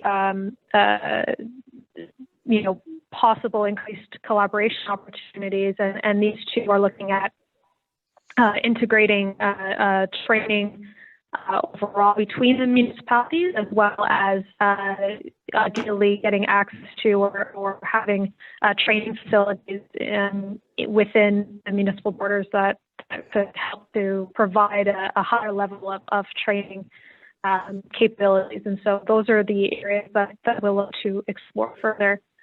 In looking at the benefits overall, these particular areas just talk about what some savings might be if looking to integrate training and provide it more of a county-wide basis. We'll go a little bit further into these different areas as we go into additional slides. So Chris, next slide, please. Great. So in looking at kind of the overall initiative, these particular training could be implemented in the relative short term with a joint fire training facility looking at longer term. In looking at the different areas of people, process, and infrastructure, of course, there may be changes in order to improve the collaboration, such as exploring a facility. And in looking at the risks and barriers, of course, this will look to formalize a lot of the training implications in place, and so that would have to be explored a little further. Next slide, please. So before we go deeper into the different initiatives, it's good to identify that there are some other areas that were identified that were as key ones that could be worthy of exploration. And so in looking at previously what John alluded to in terms of the more for the same, one of the areas that were identified as potential investments to look at was having a shared radio and dispatch system. And the idea here was that they're pretty out of date today, but improving and helping to align all of them across municipalities might ensure consistency, as well as benefit not just the fire services department, but other departments such as public works. This particular investment, though, would be a significant investment in undertaking the significant amount of structural changes that may fall into the more category. And so we did not explore this option as it would be considered out of scope for this particular review, which led us to looking at more at the coordinating training and sharing a training facility. Next slide, please. So looking first at coordinating the training officers, one of the things that we heard was that new recruit training and training overall is a shared key strategic pillar for all of the fire service departments across Haliburton, and a lot of attention paid to this. And so in looking at kind of continuing to approach this in a very strategic, very coordinated way, there was thought that there perhaps be a formal service agreement in place that could help to integrate the services at a county level. Right now, a lot of new recruits, as we understand it, are go to different municipalities to conduct new recruit training, and there is collaboration here, but it is done in a more ad hoc fashion. So there are opportunities to formalize that and help gain some efficiencies there. Currently, the number of full-time staff fire trainers there's one on Highlands, Desert, and Minden Hills, and so there are opportunities potentially to coordinate the fire services up at the county level. And this is seen today in Elgin County, who they recently hired a county fire trainer. And what this does or enables is allows for a county-wide approach and planning as it relates to training and to get some efficiencies down the road as the training continue to look at more strategically. So next slide. Secondly, in looking at the new training facility, there are a couple of different options that we'll explore further, and there's a lot of content here on the slide, so I'll try to make sure that we focus on the key areas here. So the first area is was looking at building a new regional facility, and this is something that was brought forward as being a worthwhile investment from the fire services department. In looking at the general cost for building a new regional training facility, you know, they could be quite exorbitant, with an average cost being about $17.5 billion. And so what we wanted to do was look at other options that could be considered that might enable access without having to make that type of investment. And so the first option was sharing a training facility. As we understand it in different interviews, we heard that Minden Hills down the road is planning on building a fire training facility at some point. And so should this happen, there are opportunities potentially to create shared agreements in place between the municipalities where Minden Hills could create or implement a cost recovery model for that in terms of enabling access. The secondary option that is explored today is continuing to or increasing collaboration together on going to external fire training facilities. There are a few that are within a 2-hour drive, just Ontario Fire College and Eastern Ontario Fire Academy. And so if there are opportunities to collaborate on continuing to do that together, there may be sufficiencies. So in terms of the recommendation at this time, proposal would be to continue to leverage the option to coordinating training externally with reconsideration of option 1 should a shared training facility be put to place. Before we go any further, Maggie, I've got to say you're breaking up a certain amount. I don't know if it's your headset or if it's your connectivity, but I'm quite sure that everyone, and I'm not the only one that's having difficulty hearing every word that you say. Okay, my apologies. I did call in through my phone. I was having some issues, but if need be, perhaps I can either try to call in again or hand it off to one of my colleagues to help with that. And if not, the rest, we can carry the rest. Okay, perfect. After this, I will try calling in again and hope that makes a difference. So to finalize, there are different areas of integration and you know, as explored further. So I'll leave it to questions. In the meantime, I'll jump off and try to call back in, and my colleagues can answer any additional questions that come. Okay, thanks. I'm just sort of thinking, given the number of questions that we've had on the other sections, that maybe we can leave everyone up on the screen and it might save a little bit of time. Can we try that?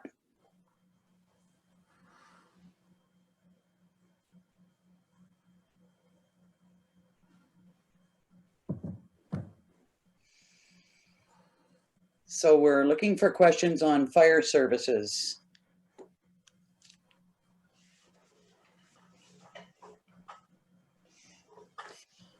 Councilor Carter?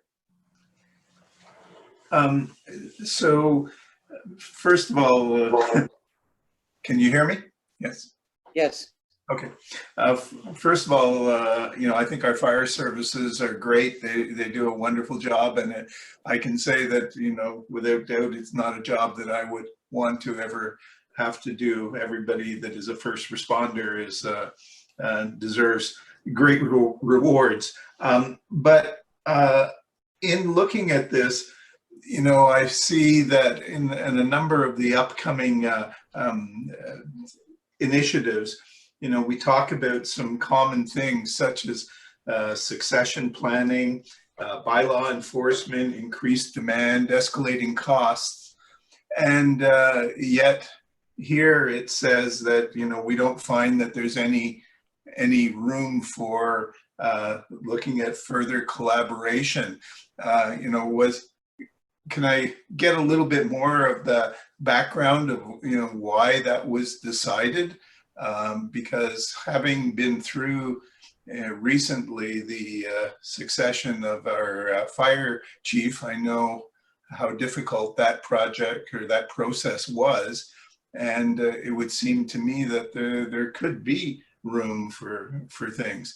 And I ask this from the perspective of, you know, we need transparency here, and we need to be looking at taxpayer dollars. And, you know, so could somebody explain to me why there was no other collaboration seen? I can begin on that. One of the things that we were very careful in this report was to assess the readiness of the various organizations to participate in collaboration now. We were assured that there was a considerable amount of work going on already. When we asked for opportunities, we found the majority of them came under the more for more heading. And through the work with your various colleagues in fire, we came to the ones that we identified here. It's not that theoretically you couldn't do more. We would just evaluate those opportunities as being a little less ripe in light of the current state of readiness of the organizations involved.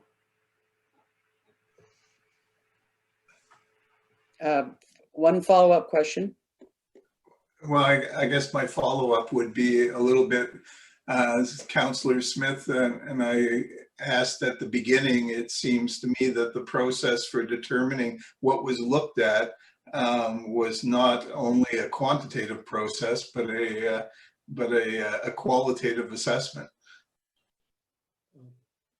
Yes. And it represented our qualitative and quantitative estimates coming out of the phase one of what we thought was worthy of a deeper dive. And then what you have is the results of the deeper dive that we're reporting on here. Are there other questions on fire services? Councillor Rael and then Councillor Smith. Just looking at the table where it shows the numbers that are there, I noticed that Highlands East has a minus $31,000. Is that because at the moment, according to the chart, we do not have a training officer and that's an offset? That's correct. So what we assume there is that at a period of change in one of the organizations for fire training, the amount of fire trainers would be assessed across Haliburton, and the Highlands East would increase their service levels and be a part of a shared agreement for fire trainers. So we're assuming that 2 fire trainers would be necessary across all of the 4 Haliburton municipalities. Thank you. Councillor Smith. Thank you very much. Just a quick, I think it's a quick question. Your chart on page 13, which talked about the kind of 3 stages, short-term, medium, and long-term in terms of implementation, showed fire services in the medium term.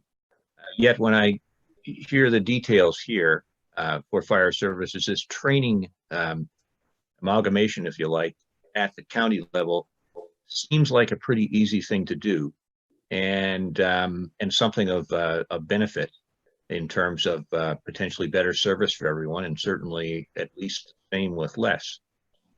Is there any reason not to go ahead with the training at the consolidation at the county level almost immediately?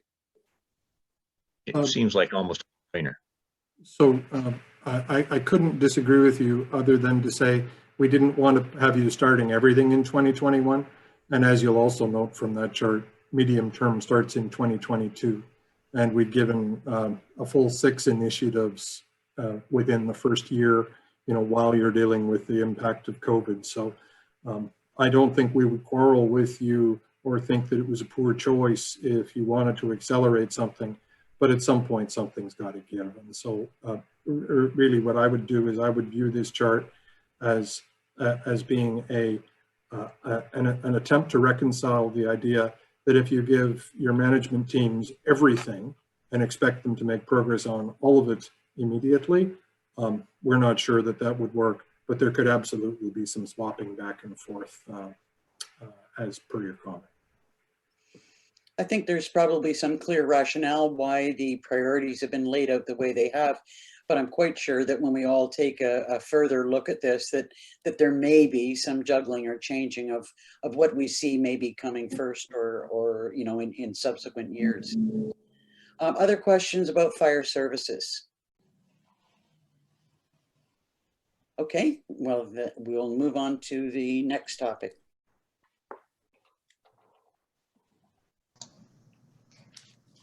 Okay, hello everyone. I've since called in differently. Is this a little clearer?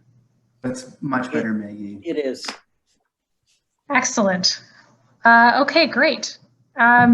So in looking at the next initiative with it, which is waste management, I make a joke about jumping into waste, which doesn't sound that appetizing, but in this case is quite exciting. The key areas of focus here on the collaboration and shared services spectrum. And there are some key areas in here to look at. And one thing in terms of what we heard and what seems to be the case is that at this time, each of the 4 municipalities do tend to, or have historically managed waste management services relatively individually, with some increases in collaboration seen recently.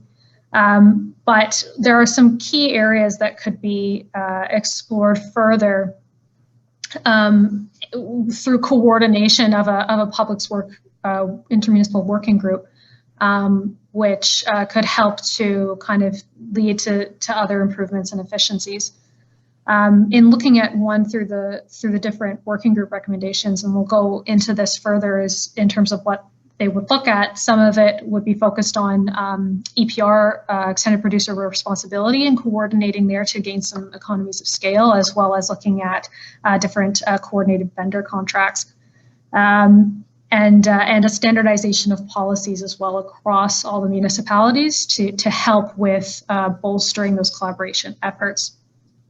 In addition, there has been some current work done to date, as we understand it, on the different landfills, given that there is a significant number of landfills across all the Haliburton municipalities. But there was an additional opportunity we thought could be worthy of exploration between Highlands East and Dysart et al., which we do explore here. And so overall, the benefits and the savings, which we'll go into further, result from that potential opportunity.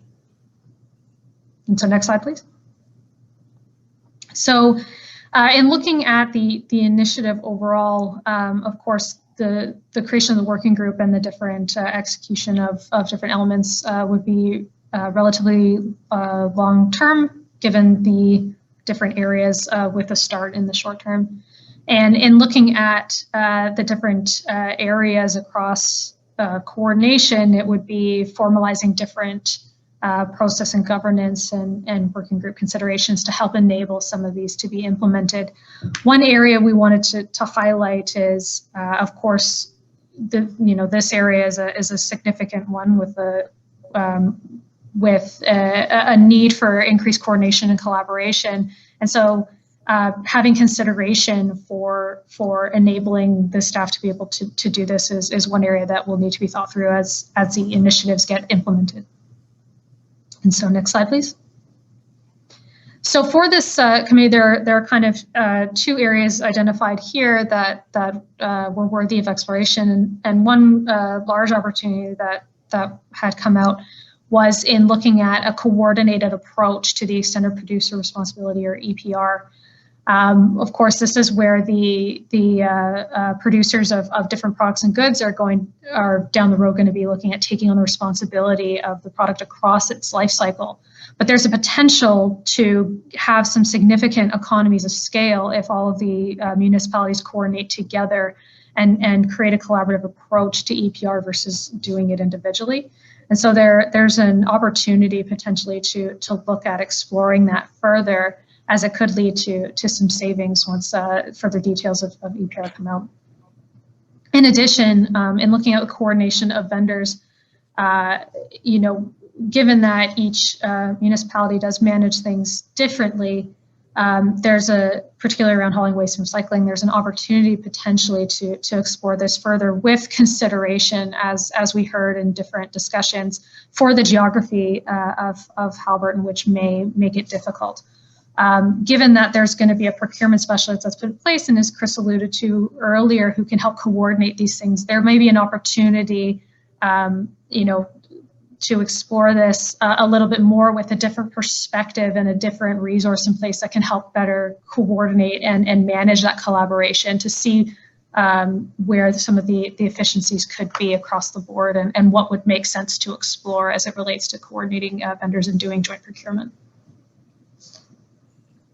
And another area to look at is standardization of waste policies. One thing that had come out in the different explorations was that policies across the municipalities do vary in some areas. And this can cause confusion for residents and contractors and staff. And should there be an increased perspective on increasing collaboration, to be able to standardize some of these policies across the board will help to enable a lot of that and be able to have it happen more efficiently. We gave an example here of milk carton disposal across the different Haliburton municipalities and how there might be different approaches to that. And so, there may be opportunities to look at this across the board for different areas such as materials, operational hours, communications, and how that's managed. As well as to implement different restrictions and bylaws as well that can help with this to enable that greater collaboration and increase compliance overall. And so in looking at the second recommendation, which is looking at kind of consolidating waste facilities across the board, in doing our different explorations, we heard of a lot of different initiatives that are currently ongoing to look at this, that each of the municipalities are looking at. We wanted to highlight some of those here. Of course, Algonquin is looking to close its Hawk Lake location. Highlands East and Minden Hills, as we heard, are entering a shared agreement for their Glenmorgan site. Dysart et al. Is looking at doing a strategic assessment of its landfills with the potential to transfer some into transfer stations, as well as Minden Hills announcing the closure of its Irondale location. So each of the municipalities individually are separately assessing and looking at ways to consolidate or reorganize some of their transfer sites, but there could be opportunities to do a more intermunicipal approach to find efficiencies down the road, as this continues to be a key strategic initiative for the different municipalities.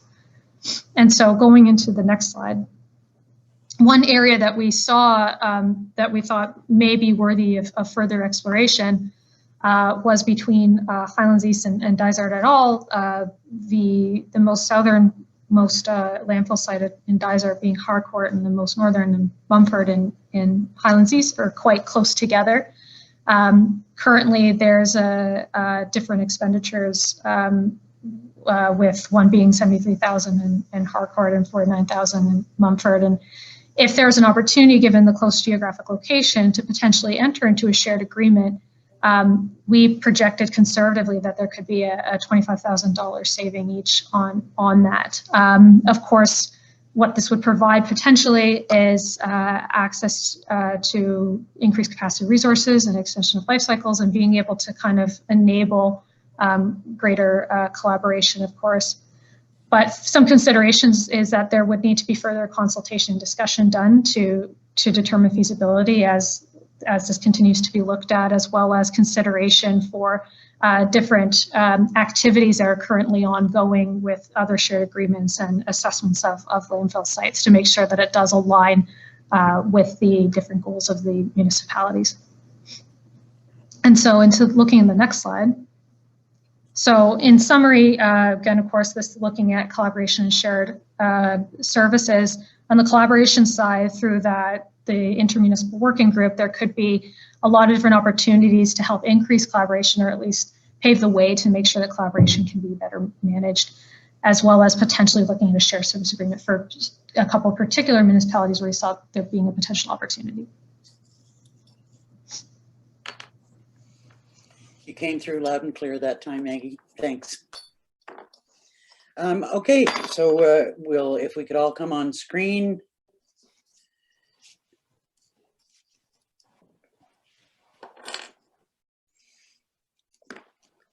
We'll see what questions we need to have about waste management.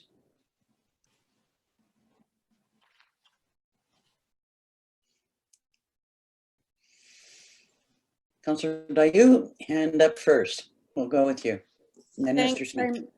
Thanks very much. It's more of a comment than a question, I suppose. As I hear you speak about the standardization of waste policies and the coordinated approach to EPR, I can't help but get excited because I think there's a possible sequel there, which is an increased collaboration to public education regarding waste and diversion of waste from the landfill into organic waste and into recycling, et cetera, et cetera.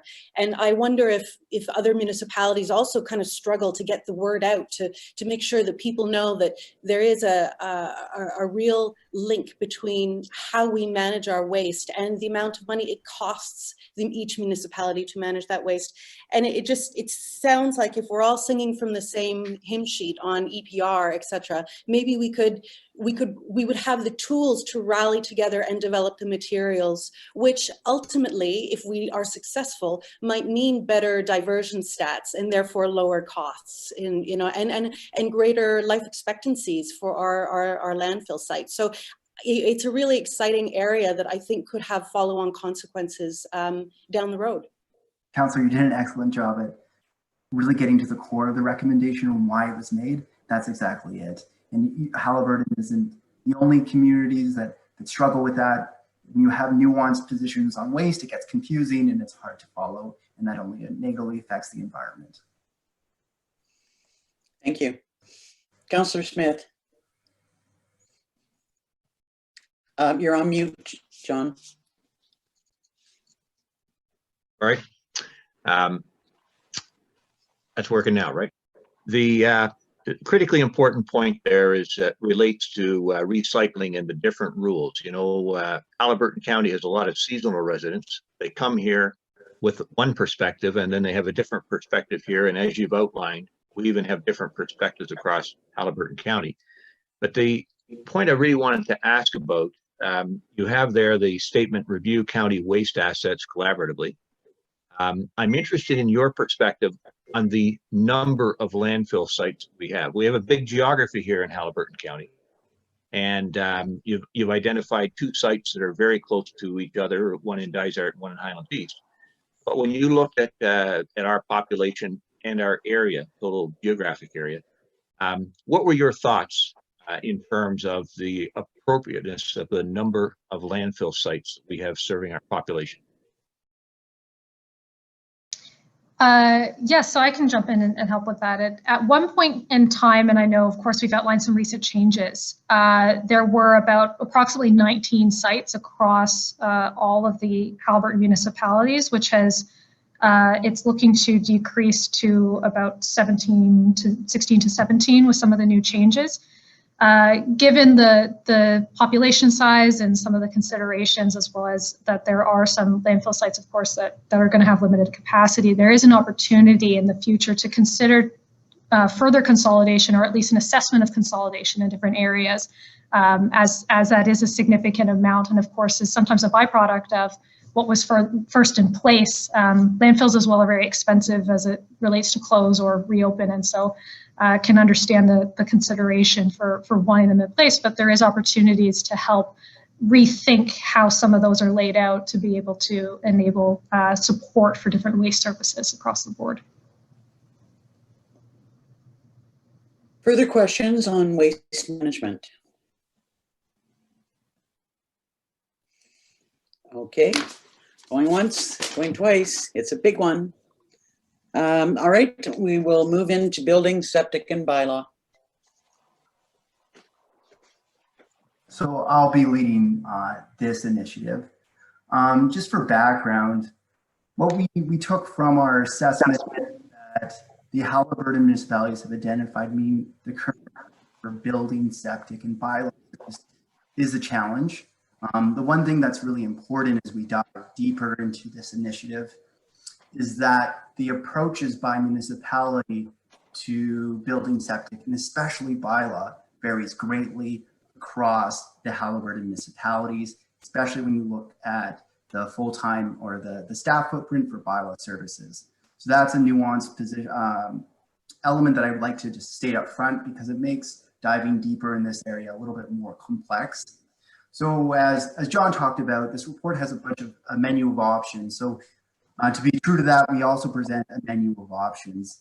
The first option is looking at fringe areas within the service areas of each municipality and looking at a shared service contract between municipalities on who might be more a logical service provider based on geography. The second one, which is more courageous in nature, would be looking at voluntarily integrating building septic service as a cost neutral service. This would look at staffing models at a county level, which is done in different county governments. And the reasons behind that, I'm going to dive deeper, is what we understand are the challenges here. So really, the impact of this initiative isn't really a material amount of dollar savings, but it's to increase service levels and projected demand. So I want to talk about the current state challenges. So what we took from all the municipalities is there's increasing demand, and especially not just in building and septic inspections, but also bylaw services. As we talked about, the nature of your population and your seasonal residents is changing. So the nature of these services will also change. One area we took to heart is a risk of succession planning for building and septic services. Especially, it's difficult. This is a unique skill set that if a building inspector or chief building officer leaves, sometimes the ability to find a new replacement is a very long process. And there also is a history of poaching in between the communities, which only hurts the collective services. Another piece that we took from both staff, and we actually talked to stakeholders about this too, is just in travel time to inspections. The municipal boundaries themselves may not be the most logical route for the service optimization of building and septic services. And especially there's obviously a window on inspections based on seasonality. So looking at ways to improve and reduce travel time so more high value work can be done. I know I touched on this, but the last one is bylaw enforcement. So there's staff, we asked staff their estimated time per service area and function. So it ranges between the municipalities from a very small amount of FTE effort in bylaw enforcement to a much larger amount of effort into bylaw enforcement. So these are all things that we took into account. One thing I want to stress here is that the stakeholders really see all the Haliburton municipalities as CBOs and inspectors as knowledgeable and approachable. So the issue here is about scheduling and geography. Obviously, this is a very important service area, as construction is a very important industry for all Haliburton municipalities. So looking at how do we make this more a coordinated approach to improve process outcomes is something that we want to do, and there are economic benefits that are material.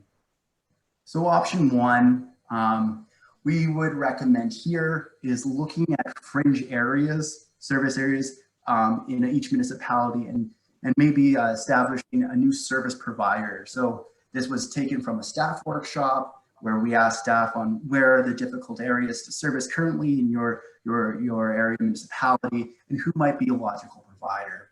One thing is, if this is done, this should be done collaboratively with all municipalities. Obviously, capacity is going to be a key issue if this option is pursued. So if I'm handing off one service area, I should be taking on a new one to make sure that there's a kind of a balance of workload between the communities. The second approach is a regional service to building, septic, and bylaw services. So this is done in many county governments where this is a county service. And we ask staff to estimate their time in both management, actual inspections, administration. We understand that currently the Haliburton building, septic, and bylaw staff do other municipal functions as well. So there's a whole host of responsibility that these staff are doing. So we created a new organizational structure, and I can walk through that here. So we have one chief building officer, currently there's approximately 1.7 of an FTE for management of services. So we'd have one person fully dedicated to managing the service to ensure that it's optimized and it's functioning. To support succession planning, we have a deputy CBO, so this person would help with general management of the service, and they would also help the inspectors with inspections. In the area of inspections, we have 5 full-time inspectors that would do both building and septic inspections, and it would be suggested that there is a coordinated approach to how both of those are done. And then instead of being, the inspector's service area would be based on route optimization and also demand instead of municipal boundaries. So we're improving their productivity and efficiency there. Secondly, we have increased a lot of administrative support. So the inspectors are doing what they're supposed to be doing in actually in the field and servicing the clients, right? So we saw a range of administrative support in the current functions of the Haliburton municipalities, but what we're suggesting is to have 2 plan and examination staff to review plans and to help expedite that process, and 1 permit clerk to help coordinate and answer the resident questions, as well as help schedule the inspectors. Lastly, I'm going to touch on bylaw in a couple slides from here, just because it is a bit complex.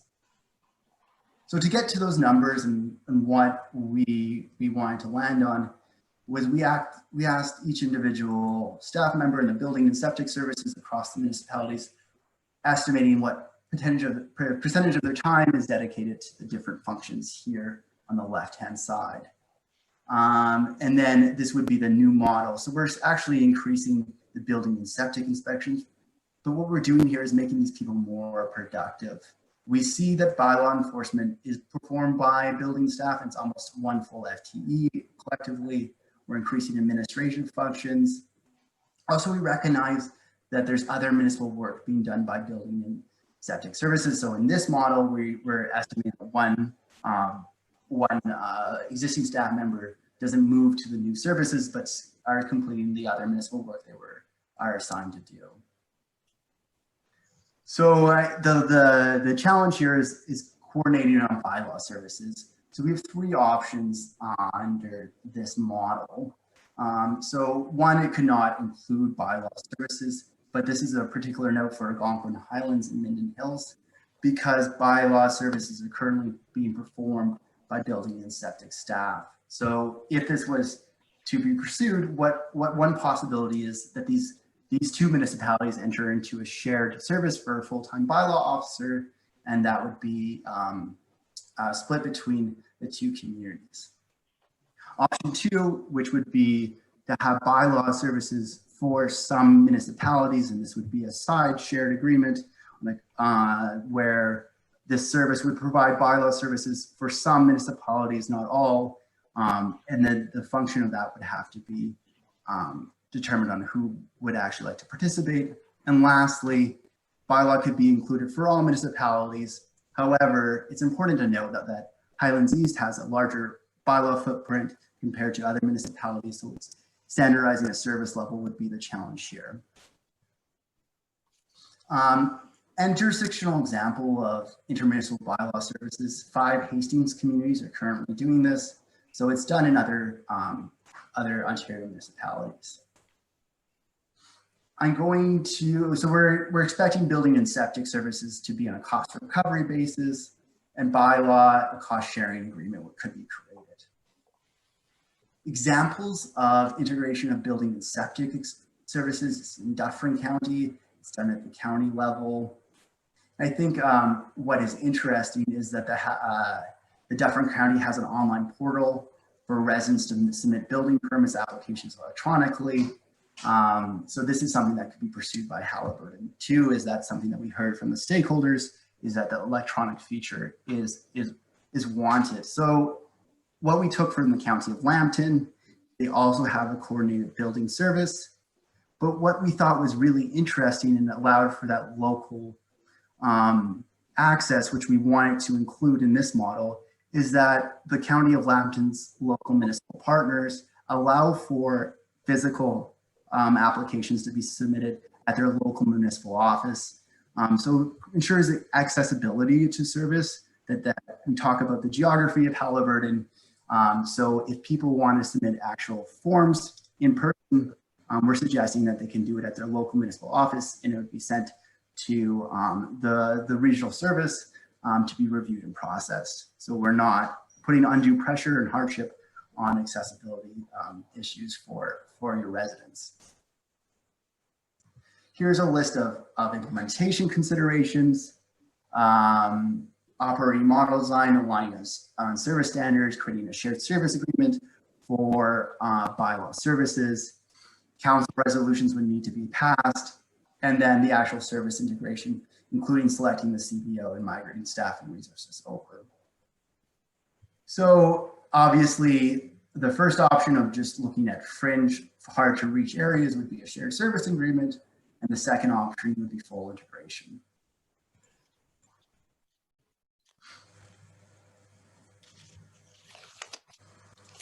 Okay, do we have any questions on this section?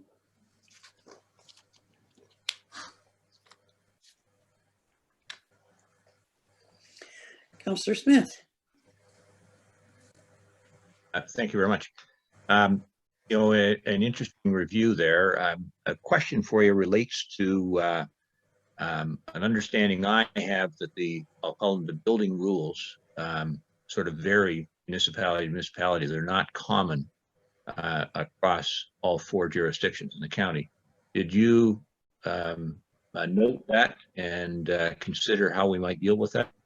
So the building code is common throughout all of Ontario. Obviously, the septic rules change and there is variation. Again, kind of goes back to the waste policies. So that's at the discretion of the municipalities. And the service itself could have unique septic, especially services. However, if it is more standardized, it's easier to implement. So the guiding document has to be the building code, which runs across all communities. Yeah. My apologies. If I could follow up, Chris, I'm not sure that I know the building code, the Ontario Building Code applies to us all, but it's my understanding that some of our municipalities have their own layer on top of that creates some variance, not just in the septic area, but actually in the building rules, municipalities. Is that correct from your point of view? That is correct. But, okay, thank you. Yeah.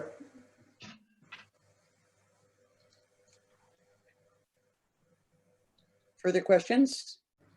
Councillor Carter? Nope. Okay, we can move on to planning. Sure. And I want to let everyone know I do have my phone turned off, but my computer sound has got to stay on. Okay, on to planning.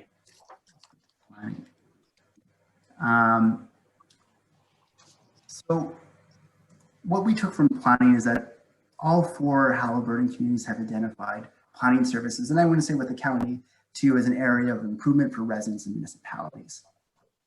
Staff have commented that the planning processes are misunderstood to the public.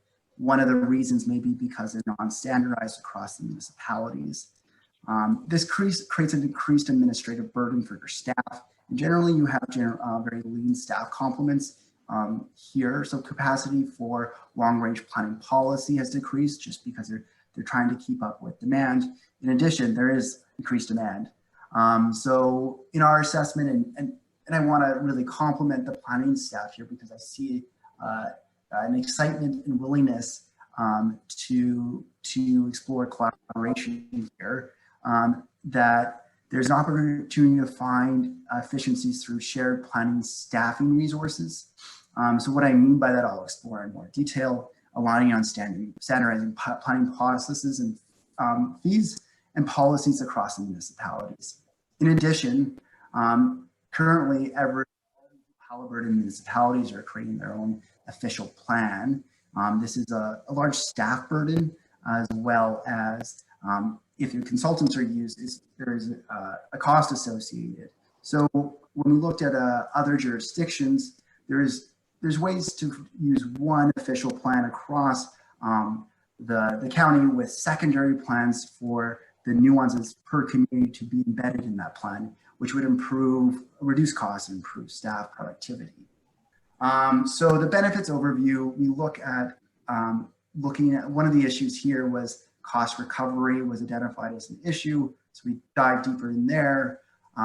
Dark green dollars, this is a negative number for most communities because we're saying that there could be a shared planning resources to support capacity in all the services.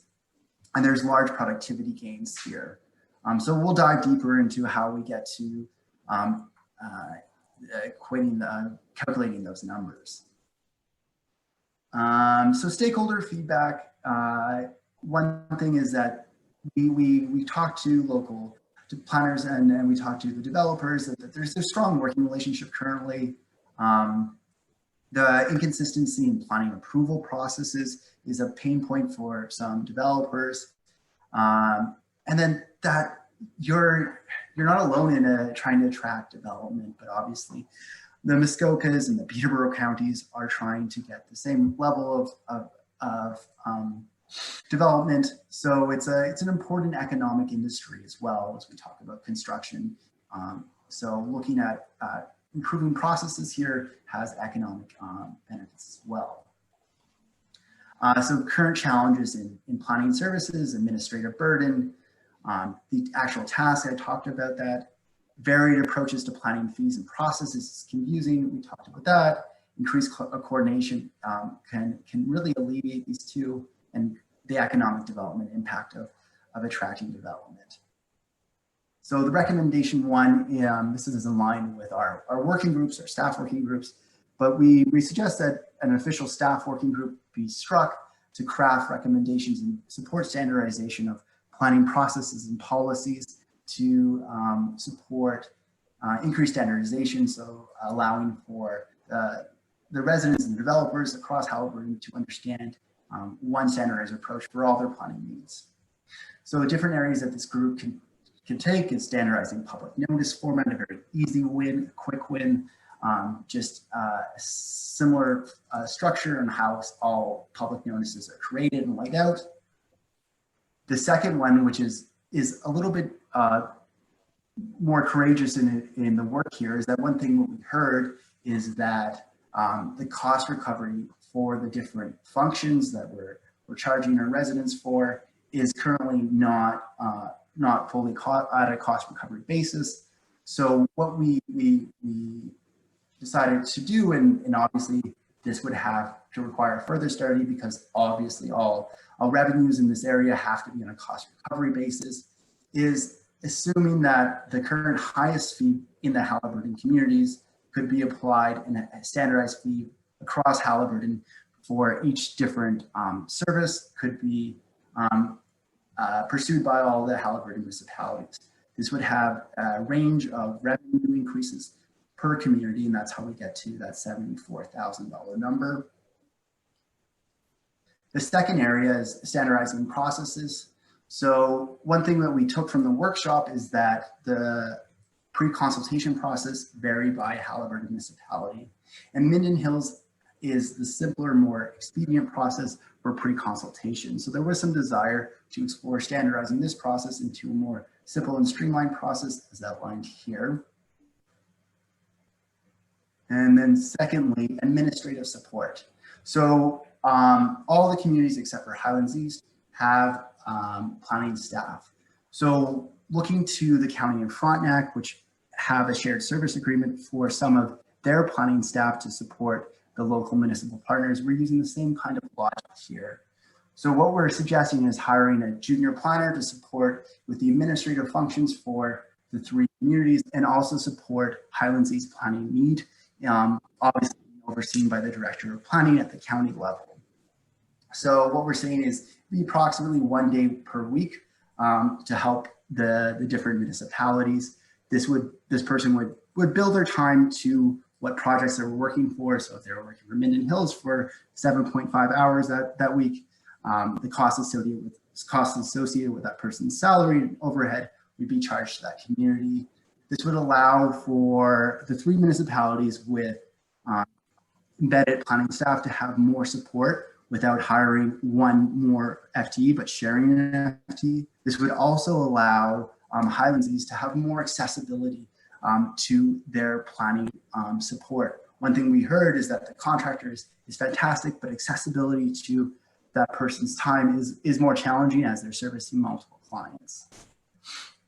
So this what we're saying is this person would be $50,000 in salary costs and overhead. We get use a benchmark of 30% of salary, so $65,000. For Highlands East, there would be direct savings because of the costs associated for that person's time. For the remaining communities, there would be productivity gains. And one of the ways to look at savings is, are we using the best resource for the task at hand? So having a more senior person doing more administrative planning functions is maybe not the best use of that person's time, but having the appropriate skilled person do that function is a better use of time and resources. So that's kind of the logic for the 4 communities there.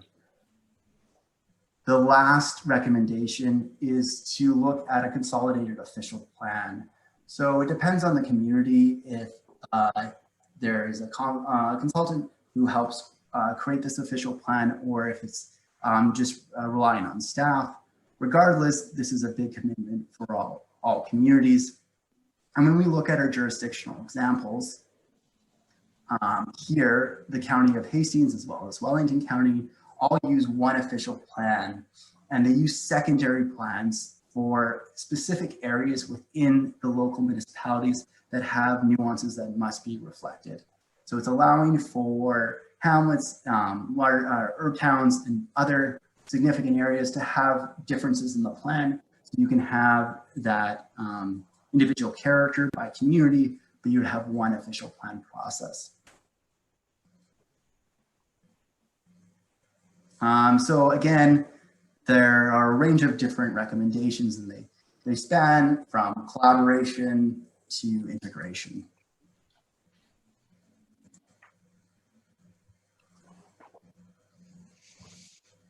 Questions on planning?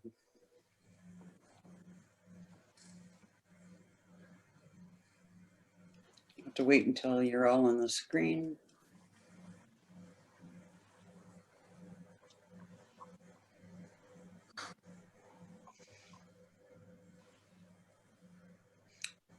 Okay, questions on planning?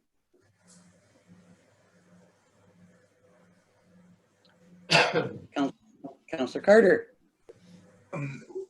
Did you do some sort of an evaluation of how different the various rules and bylaws are between the 5 groups to give us some idea of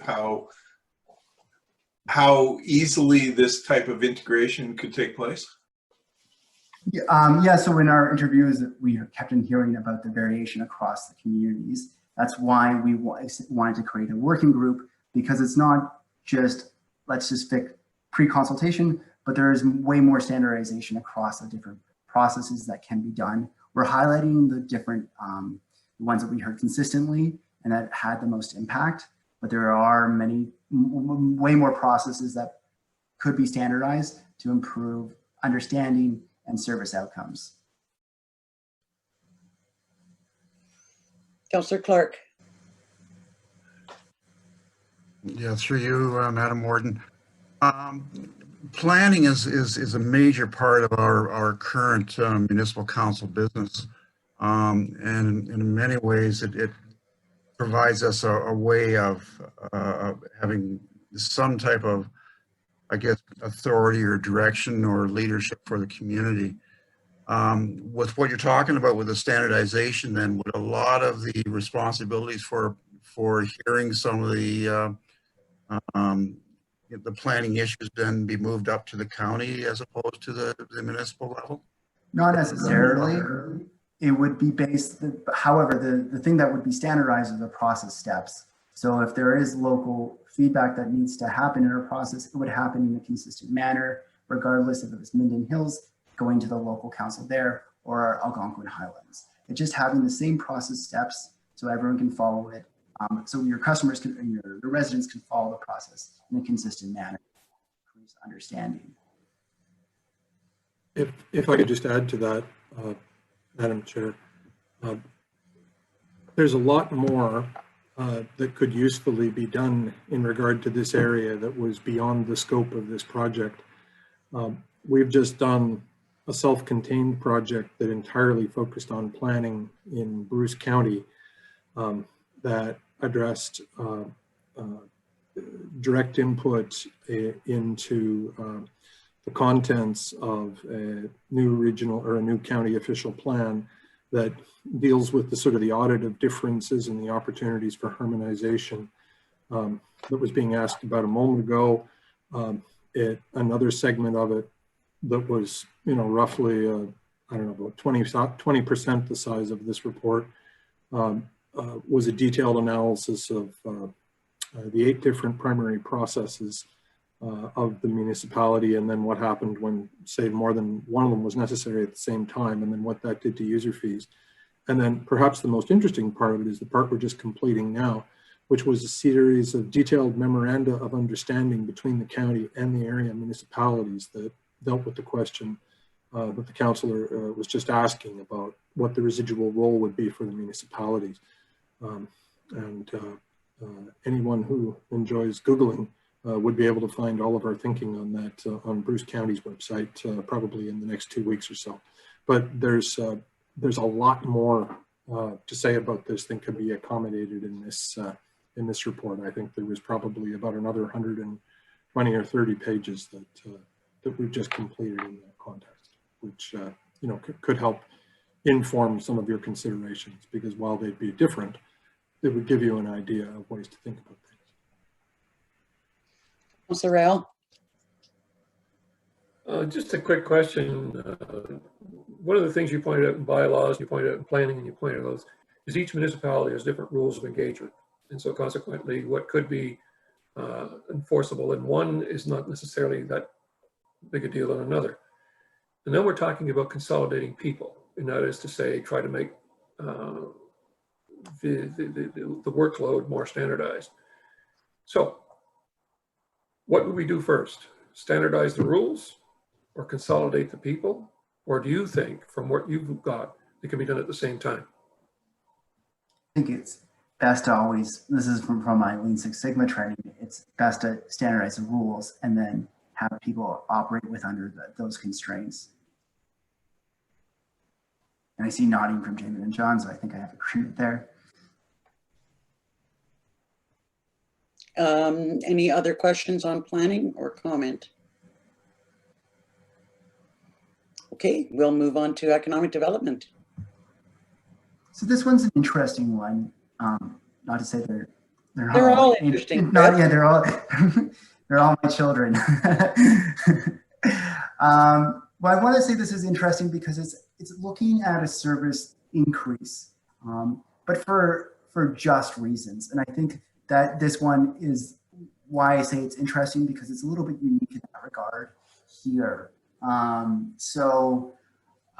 As we understand it, and what we took from our current state and our interviews, is that while each Haliburton municipality approaches economic development differently, and I know that there is some changes in Minden that were live as we were doing this report, there is currently limited collaboration between the communities on economic development services. And I don't want to say that this is seen as casting blame on any communities. Obviously, the role of the local Haliburton municipalities' economic development services should be focused on the constraints of their municipality.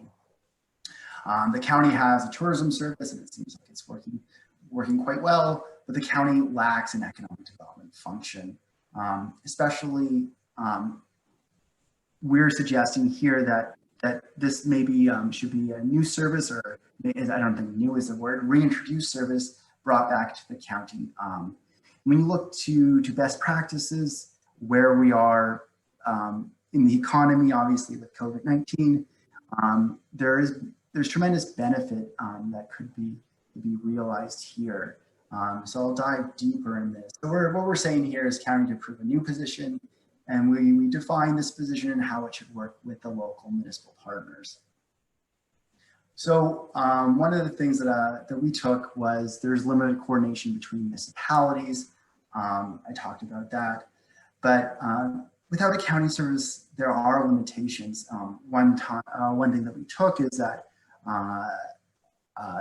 ability to provide to provincial and federal programs is limited by the Haliburton municipalities just based on their size and population. So without a coordinated function, you're not getting the ability to account for the collective population of the Haliburton municipalities.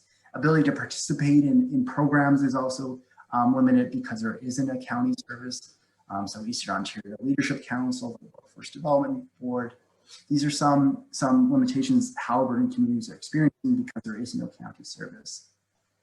One thing that we took from stakeholders, and we talked to BIAs, economic development groups across Haliburton, is implementation of a concierge service is desired. So this would help stakeholders navigate the bureaucracies and governments across Haliburton for their economic development initiatives. And lastly, Haliburton itself is, when you look at median income, is $4,000 lower than the provincial average, or provincial median. So in addition, there is community need and community benefit from increased economic development services. Stakeholder feedback here is, I guess, the big takeaways here is the need to focus on business employment outside of seasonal work to help increase the median income. Community services are needed to support local economic development. Again, there is a difficulty of scaling effective initiatives that are being realized in different Haliburton municipalities. So a county service could support that. A consistent approach to economic development would be helpful. It must be distinct from tourism. Obviously, tourism services and tourism promotion is something that's tremendously benefit to a place like Haliburton, but economic development should have its own focus and goals. And then also when we create this service, there needs to be a clear vision for this department, as well as clear KPIs, key performance indicators, to measure and ensure that the implementation of the economic development service is accountable and being realized. So when we look to best practices in rural economic development, this was a University of Waterloo study. Some things are top of mind here. A community understanding should be really established. So if a county had an economic development service, it would be better positioned to understand current economic development needs from a county-wide perspective and participate in the Workforce Development Board. Again, from this literature review, dedicated staff, it was recommended that having access to someone focused on economic development is needed. And I know this is, I know Minden Hills is in transition of its service, so this might be a little bit outdated here, but Highlands East is currently I believe the only community to actually have a dedicated staff at this moment in time. Best practice is that collaboration has to exist between communities and municipalities on economic development services, and that's a challenge that we identified. And then partnering outside of the region is best practice. So a county service is best positioned to do that. Another aspect of this that we want to flag is that as both the federal and provincial governments are creating and launching their economic policies as it relates to COVID-19, there's going to be an access to programming that a county service would be better positioned to ensure that Haliburton gets its fair share of these stimulus dollars as we talk about a larger pool to pursue these types of programming. So one thing we wanted to do is kind of lay out what this person could do. So be responsible for implementing and reporting to county council on a county-wide economic development plan. So there's a slide on that. I'll dive deeper on what we mean by that. act as a concierge service for prospective and established businesses navigating Haliburton regulations and municipal processes, support streamlining a process across communities that negatively affect business, be responsible in coordinating with local community services. So we're not trying to say that local services should be eliminated, but they should act as a coordinating function to support the work that's ready to be done at the local level. Represent and work with external stakeholders.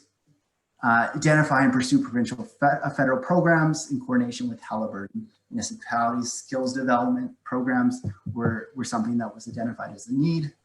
And research inform communities on changing policies that might impact their local economies, marijuana legislation, for example. Again, it would not eliminate the local economic development work that's being done by the individual municipalities. So there's two different approaches on governance of the service that we saw in our jurisdictional scan. So some county services is governed by external board, which has some members of county council, as well as representatives from the business community. Our thought on why we think it should just report directly to county council is that we want each local municipality to have governance and oversight over the services. They will all be paying for the service, so it shouldn't just be a handful of appointees, but every municipality should have their direct control and governance of the service. And one of the first things that we think must be done to support the service is creating a county-wide strategy. So working with the local municipalities on what exactly this service needs to do. For instance, some communities have unique assets that have economic development implications. For example, at Algonquin Highlands and its airport. Should obviously work with external stakeholders, HCDC and the Chambers of Commerce, BIAs, to develop a strategy. Once this strategy is approved by all member municipalities, will be the guiding document to assess the service's performance, and clear goals should be outlined and performance measures should be created. And one thing that's a very dangerous thing on an economic development service to assess in terms of performance is the cause and effect relationships of the KPIs. So things that shouldn't be included are things that are outside of this person's control: unemployment rate, jobs created, etc. The metric should be on the services and things that they would have more control over to ensure the success of. So it's pretty straightforward. We look at what this could cost. So we estimated, looking at different counties, a county of Renfrew, $80,000 for this position, and employee overhead using the 30% benchmark, and the service expenses of $96,000. We see synergies that would be had with the tourism service already established in the county office. So a total cost could be, especially in the first year, is $200,000. So this would be an integrated service at the county level on the levy.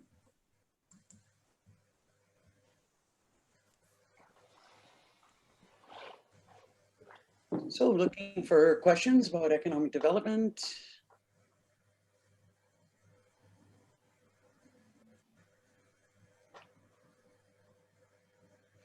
Councillor Clark. Through you, Madam Warden. This is a difficult area. There's been attempts, I guess, over the years for the townships to try and come together with regard to kind of a joint vision. I think one of our largest challenges we've got right now is from the province backing off. Groups like AMAFRA are no longer providing regional support. We've seen this now with our agriculture group, for example. They no longer have regional representatives coming out and helping our people. I'm not really sure in terms of the rural economic development piece that they used to do, how much that has been gutted. So I think there's going to be greater emphasis on us trying to come together and strengthen this particular part of our support for the county. Chris, are you seeing any results of some of this cutback on the province and trying to support smaller rural communities like us? You know, is anybody stepping in and But what's happening is they're cutting back the services and they don't tell us they're cutting back the services. We have to find it out when we try to get something done, and all of a sudden we find out the stuff's not there anymore. So if you look at the throne speech by the federal government, there's some clear economic development initiatives that they're trying to address. And we see this as opportunity for at a county service to make sure that Haliburton gets its fair share. So creating over 1 million jobs through direct investments in the social sector, which we talked about, investments in infrastructure, training for workers, which was talked about as a need, scaling up youth employment and skills strategy. So making sure that Haliburton's get its fair share, especially as it relates to the throne speech of the federal government. On the provincial side, when you look at the fall legislative agenda, top priorities included expanding manufacturing, helping young people receive skills training. So there's a lot of different programs that are being rolled out because of COVID-19. And I don't know, John, if you want to jump in here and highlight anything else. So we see the timing of this as well structured just because of where the federal and provincial government will go because of the COVID-19 economic recovery plan. Yeah. And if I could just add in, Madam Chair, because the councillor asks a great question, because I think there's two trends that's happening. And the one that Chris was identifying was all sorts of sectoral specific opportunity, a lot of which is going to be application based. Councillor Clark was also talking about the retrenchment of some of the more automatic stuff and the more automatic support that we used to see, which, as he's correctly identified, has been draining out a bit. And so it kind of underscores the importance of being in the game with a coherent strategy, because applications look better with coherent strategies and the capacity to do application-based stuff. The other thing is that you were asking, are we seeing it in other places? I would say generally in a couple of the county reviews we've been doing, what we've seen is a move towards getting rid of, what we'd call them nationally would be trade barriers if they were between Ontario and Manitoba. What we might call them locally is intermunicipal quirks as to the red tape of how you have to do something. We're definitely seeing a lot of that, and oftentimes that's framed and led as an economic development / land use planning coordinated kind of approach. Also, a lot of the time, it's a leveling up of standards. It doesn't have to be in any sense a race to the bottom or a lowering of protection, but it's just a harmonization of standards so that people who know what they're going to be dealing with know what they're going to be dealing with. So it can be a tool for both economic progress as well as the more social side of the agenda or environmental side of the agenda, as you wish. But it's about getting rid of the discontinuities that make it harder to get business done. And there's so much to say about this, but the general trend is the move away from stuff you can rely on and the move to grants you have to ask for. Yeah, sounds good, John. I think where I'm seeing the scary part on this is the fact that those, like I say, those regional contacts or our contact points that used to be through groups like OMAFRA are going away, and nicely the province is coming through and say, yeah, we're going to be putting money into this and money into that. We have no way of connecting with that stuff. We don't have staff in place for us to be able to take any advantage of these programs. We're kind of out in left field. Those organizations like Barrie or even Muskoka that have got the larger administrative organizations are able to connect with that stuff. We've got nothing in place to do that. And I guess that's going to have to be somehow identified as a priority for this whole area in economic development. We would just say we agree. Left out in left field, no way of connecting with it. That's why we'd say that one of the big priorities is a position like this that can help make sure that you're in center field, just as you'd say. Thanks. Okay, any other questions on economic development? Councillor Dayu, then Councillor Carter. Thank you, Warden. I wonder if you would comment on some of the practical implications of the reality that Algonquin Highlands, conceivably have some of the smallest urban areas in the county. You know, we've got the village of Dorset, which we share with another municipality, in fact. So meaning that we would feasibly have fewer service requirements for a position such as an economic development officer, but higher levels of complication because of that shared space with, you know, with the village of Dorset. Obviously, here in Algonquin Highlands, we would really like to make sure that what we do for economic development around the Dorset settlement is coherent with what Lake of Bays is doing. So I sort of see a bit of an iteration of an 80-20 rule here, where we might be a high suck of effort from that individual while not having as many businesses within our municipality to support as does, say, Minden Hills or Dysart.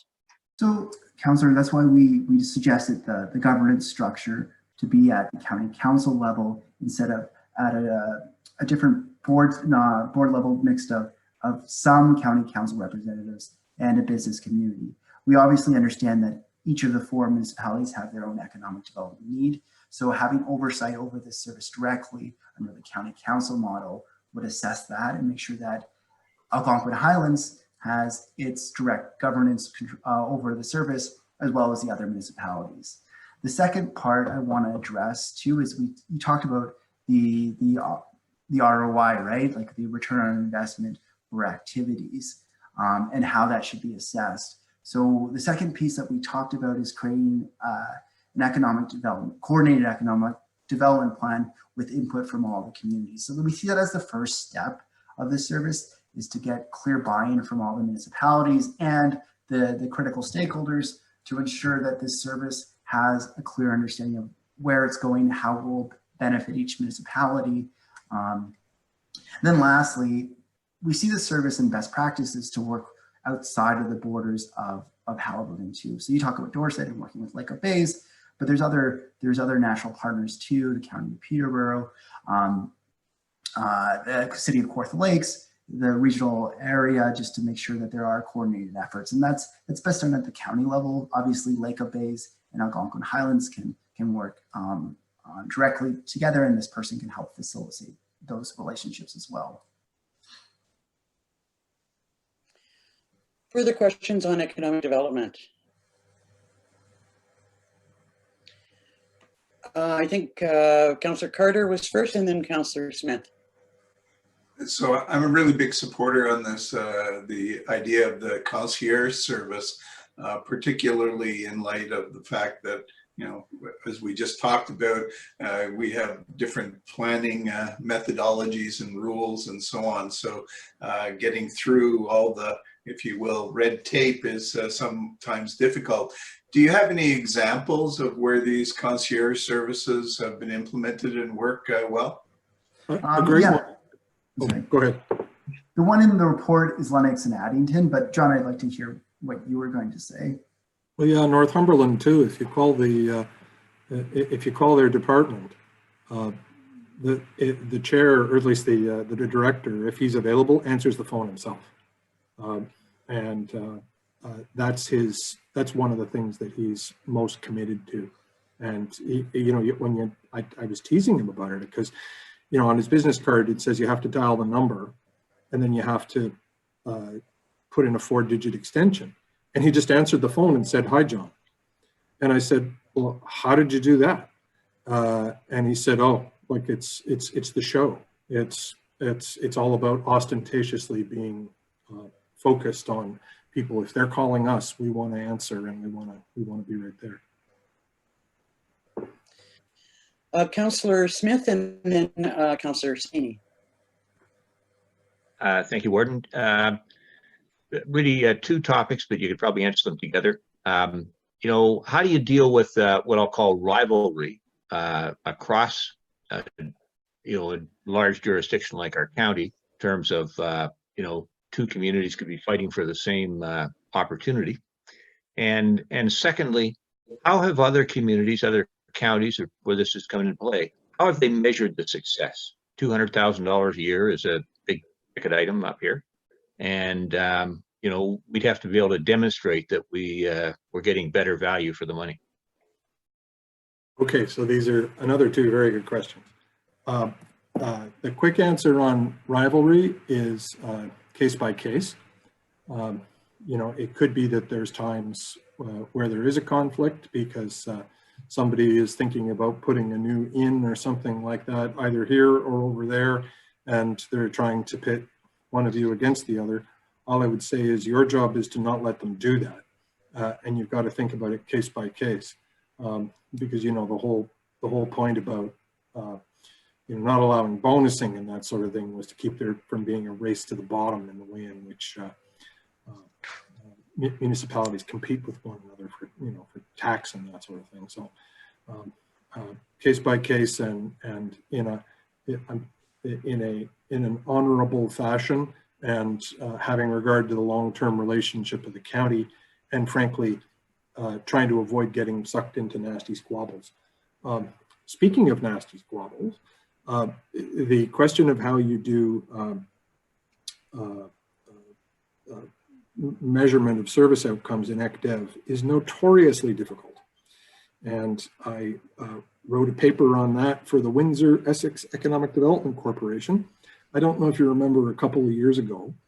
Do you remember Sandra Pupatello had been the deputy premier, had with a lot of fanfare gone to become the president of Windsor-Essex Economic Development Corporation.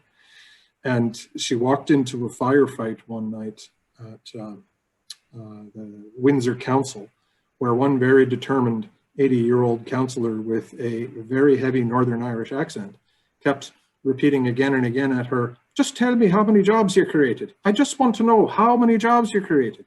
And they didn't track that as an answer, because at the time, it was when the bottom was falling out of Chrysler. And of course, Windsor at that point had about an 11% unemployment rate. And it was the most important thing on everybody's mind. And there was no way the Windsor Economic Development Corporation could manage anything against it. And so it led to a complete run on the bank of confidence inside the organization, precisely because they had not addressed the key performance indicators. The warden would be very upset with me if I were to tell you the whole story of how it ended. But what I can tell you is a balanced scorecard around a certain number of agreed upon activities, which are like paying for processes, and then a smaller portion that relates to paying for outcomes.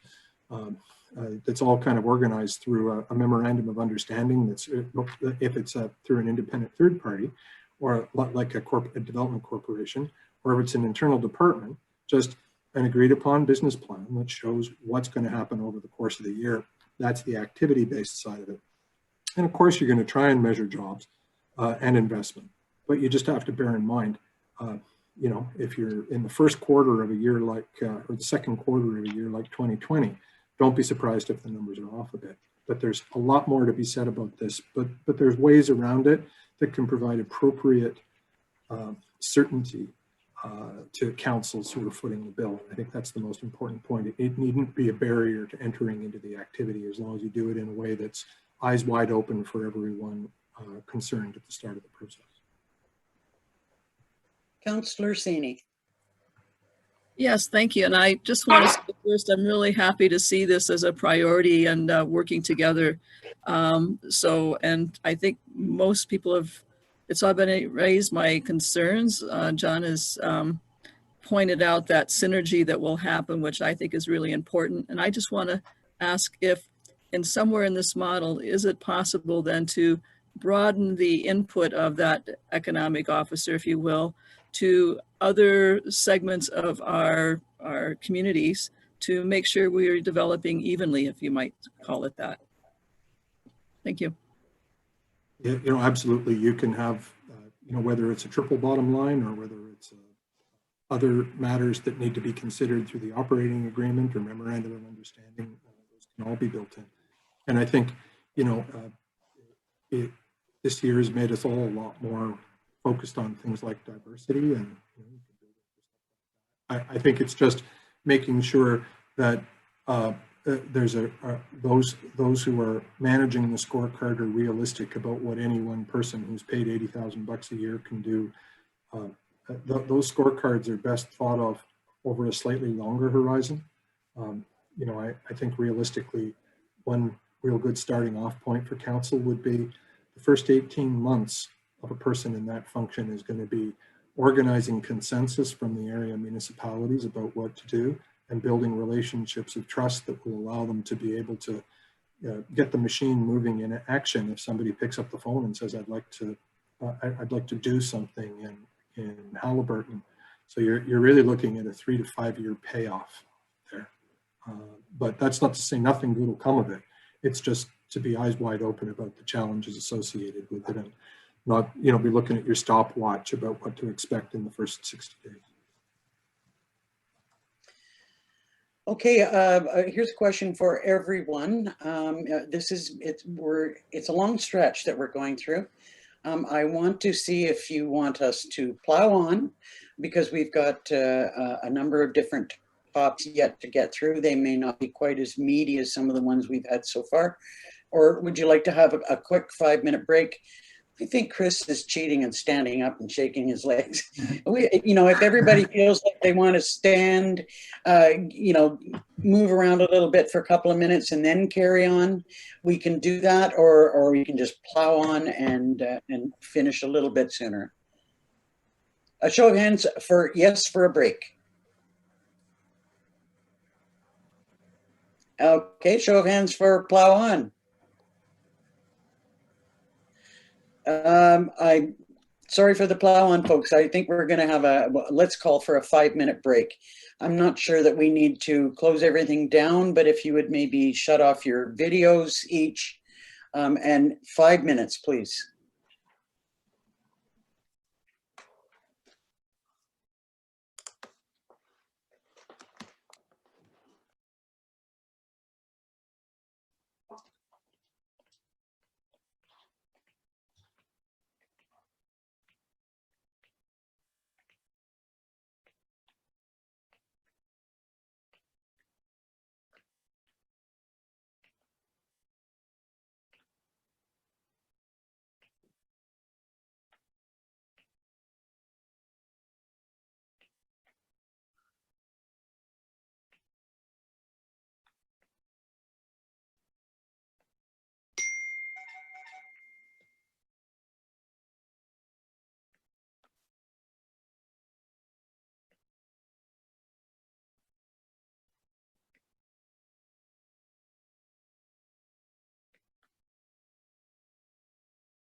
Okay, are we just about ready to get back on the track again?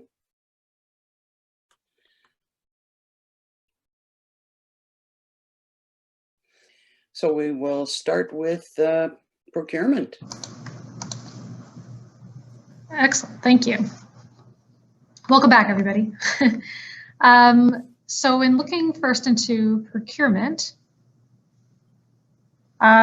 so of course, I'm sure everybody saw that the procurement specialist was kind of floating around in the different initiatives in terms of its involvement in different aspects. And so what we're going to go through today is just focused on you know, what's involved in this position, what the potential savings are. And so in looking through the different specific areas that we'll focus on with the procurement specialist, which again, in looking at the spectrum of collaboration, is focused more on a shared services integration perspective. It would be on embedding or having a new specialist in place, and then as well increasing the amount of joint tendering that is considered for the Haliburton municipalities as a collective. And so for this one as well, that you can see that there's the potential for some significant savings in using the proposed 5 to 15% potential savings with a minimum of $372,000. And so we'll go into this in a little bit more detail. So in looking at the different elements of this particular initiative, of course, having a new position be put in place would be something that could be done relatively quickly with a long-term perspective of onboarding and embedding this particular candidate. In looking at the different areas for this, some of the key things to consider is, of course, having a person in place would enable greater collaboration, or at least greater thought and identification of collaborative opportunities for joint tendering. And so this will be a key consideration in moving forward. Some risk and considerations as well is looking at the geography. There may be some instances where coming together and doing joint procurement may or may not benefit different areas, and that would be something that this person would be able to assess and provide recommendations on how to bridge such gaps, as well as considering the scale and scope of different projects and what might be considered. So these are just things to consider as they go through this initiative.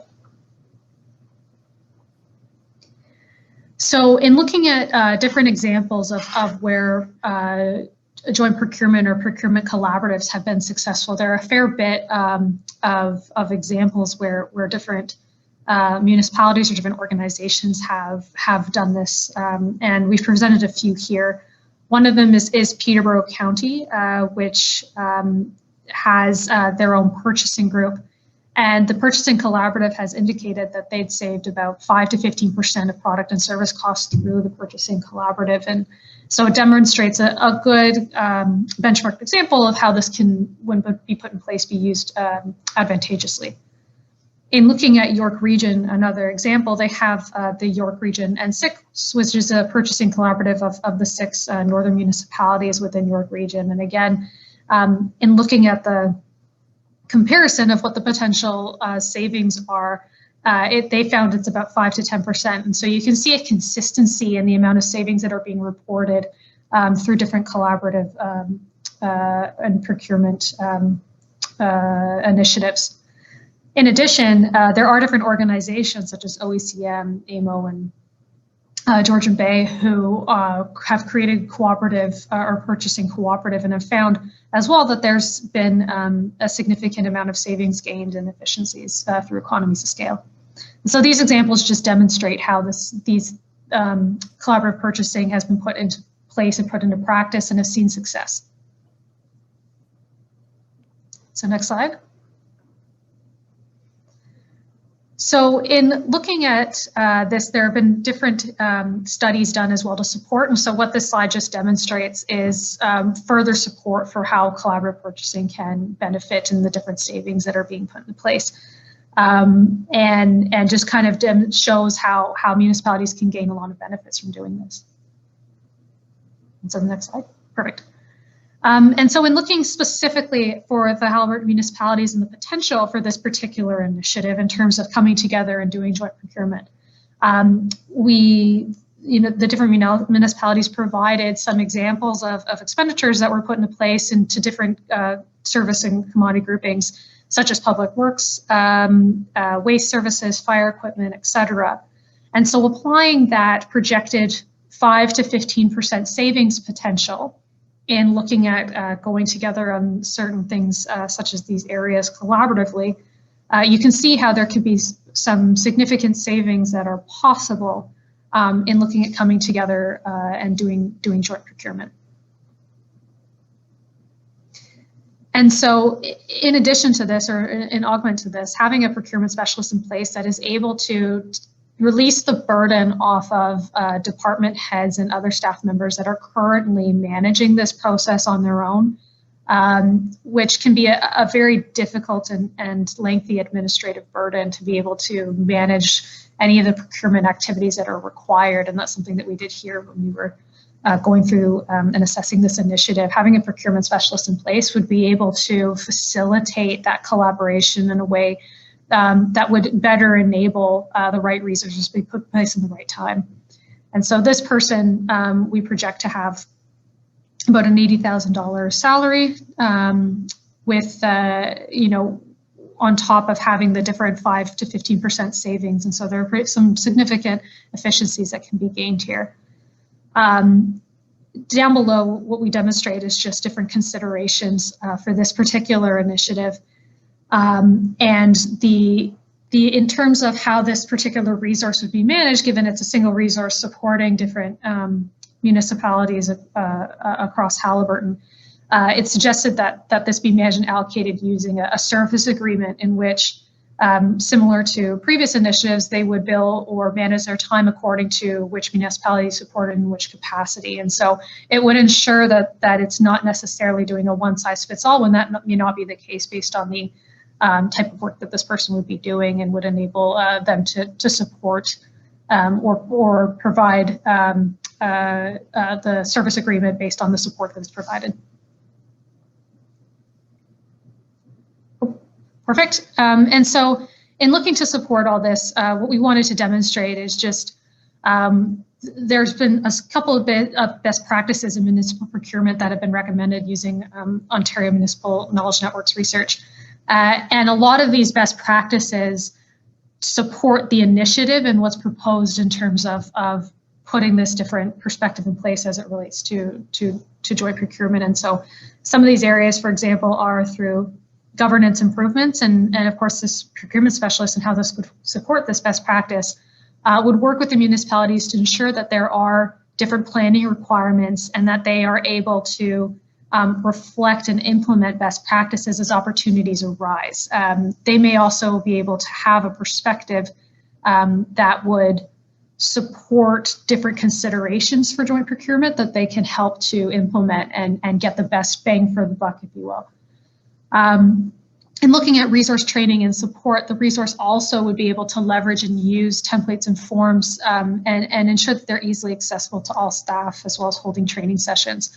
We actually understand in going through and doing research for this initiative that at least one of the municipalities has gone through and done a significant exercise already in terms of formalizing procurement templates. And so there are potentially in looking at the work and the investments that different municipalities have made to be able to cross-share and to be able to leverage some work and gain some efficiencies there as well. In looking at process efficiency as well, having an improved process workflow in managing large purchases and different types of large-scale areas would also be very useful in terms of, again, alleviating that administrative burden. For cost savings, as demonstrated, doing joint procurement and being able to manage that has some significant cost savings potential, as well as productivity gains across the board.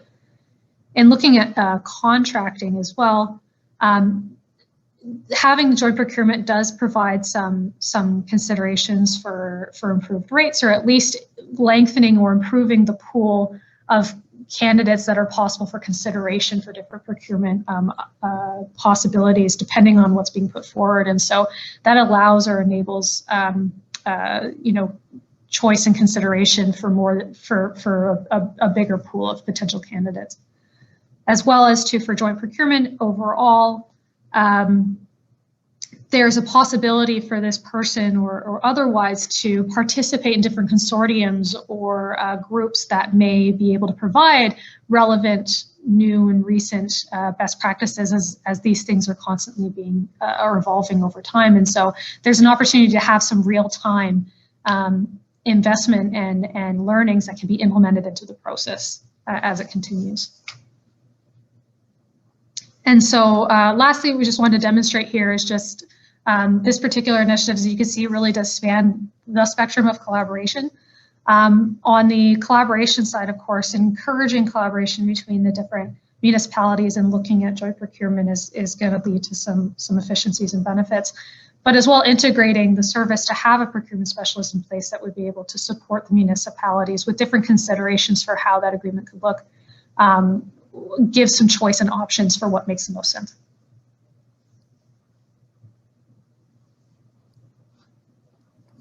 And so I'll stop here for questions. I think this fits very well into the comments that Councillor Saini made earlier about procurement across the board. But I would look to anyone with questions or comments.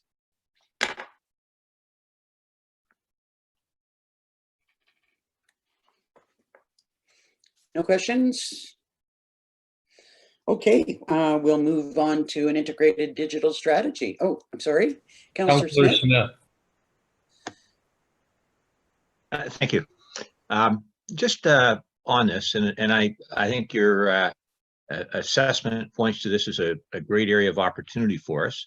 Some of our local suppliers might say it looks like an opportunity for you guys to squeeze us as opposed to another consequence, but that's part of the game. I'm curious if you've looked at waste services. Some have landfills that actually hold stuff, and in Dysart we've got a couple of landfills that we're soon going to be hauling everything away.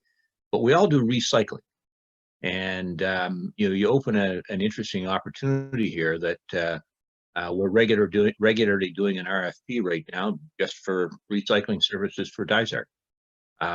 Even prior to getting this procurement specialist in place, what would you say to the potential of even a couple, if not 3 or 4 of us, but even a couple of municipalities getting together and saying, "Gee, we've got a common expiry date in terms of our existing contract. Could we issue a joint RFP and have a processor, because nobody processes recycling locally here in Haliburton County. It all goes far anyway." Simply start to capture some of the potential benefits here and test the validity of prices coming down by 5 to 10% based on that shared approach. So I can start. The recycling one is, of course, a particularly challenging one, and I enjoyed participating in the AMO conference because Mayor Moffat asked the question that was on everybody's lips in the session that was on recycling when she asked the province, "Can you please explain to us what the new rules are going to be in regard, and how we're all going to have to react to extended producer responsibility?" And then watching the look on her face as she did not really get a great answer from the province was it sort of said it all. And so I think recycling is only the one that I might be really hesitant about because while it's not entirely clear that extended producer responsibility is going to do everything, and there's some risk that it's going to leave some residual, I think it's going to change the marketplace in Ontario so much over the next 3 years in ways that are not yet transparent to the municipal sector yet. But I'm not sure I'd be doing a lot there, but we absolutely do want to be aggregating the capacity of the Haliburton municipalities to best defend themselves from whatever is rolling down the hill in that direction. But the same logic that you applied, Councillor, to recycling really applies to just about everything else that isn't about to be totally disrupted by provincial action. And frankly, even that one does too. I'd just be really nervous about any kind of prompt action on it because the world is going to shift under our feet to such a large degree. Any other question or comment? Okay, we'll move on to integrated digital strategy. Great. So this initiative is really, more of a strengthening or the strong form of the model that's currently in place today. So the county does provide IT services as a managed service to the local municipalities. Our approach here is to recommend a process that better integrates IT in the distributed decision-making around software and IT investments, and to form better long-range planning that enables the municipalities to collectively capture a greater number of opportunities. There are currently IT procurements are still at the discretion and made independently by departmental managers with variable involvement of IT in that decision-making process. And there's two significant areas where value is left on the table as a result of that.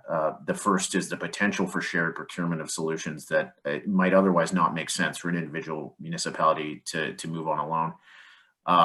It is lost through a lack of transparency into the decision making. And to Councillor Smith's question just a moment ago, is leaving opportunities on the table for the municipalities to come together and make joint investments on things where they might be able to extract better value, or make a business case for solutions that might otherwise seem too costly to move on alone. And the other is suboptimal decision making around solutions that are ultimately procured and making best use of assets and infrastructure that you currently have in place, because there isn't a formalized process to make sure that when there's a use case that's identified for potential IT investments, that there isn't already a tool in place that can be better utilized either in one municipality or across the Haliburton municipalities. So our proposal is for all of the municipalities to adopt a more formalized process that integrates IT upfront in the decision-making around software and IT investments, and to also develop a joint 5-year strategy to support decision-making with a particular lens to identifying either critical needs that are shared across the municipalities or key decisions that are coming up that might create opportunities for the municipalities to go to market to get and procure a solution that makes sense.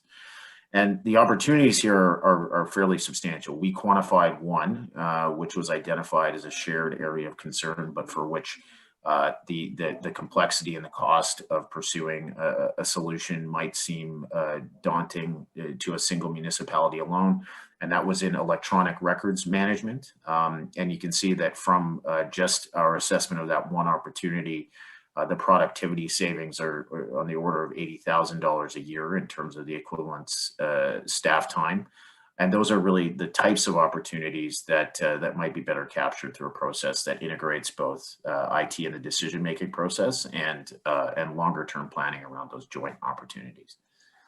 So if you go to the next slide, there's really two key components to this. As I said, one is a process for procurement that involves IT expertise upfront in any potential IT solution, answering critical questions that should be asked at the outset of any technology procurement. And that's, first of all, if a software solution is actually warranted, but what are the process changes required to enable it?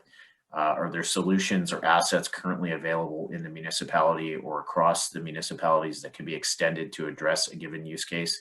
And ultimately, if a procurement is the way to go, what are the requirements that we need to set and how should we assess the vendors? And ultimately then, that should feed into a process that maintains an integrated roadmap and plan for the municipalities across the county that allows for planning around the joint capture of opportunities and identification of issues, which should enable greater joint pursuit of solutions where there's a combined need, better planning for IT resources generally, and an annual process that builds on what exists today to support that and feed into that new procurement process that we were speaking about.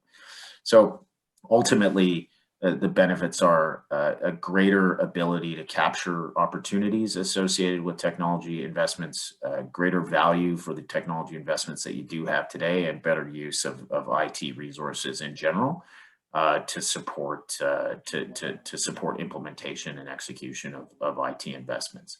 One thing I'll note is that what we're not recommending is an entirely overriding process that takes the ultimate decision making out of the hands of departmental managers and individual municipalities.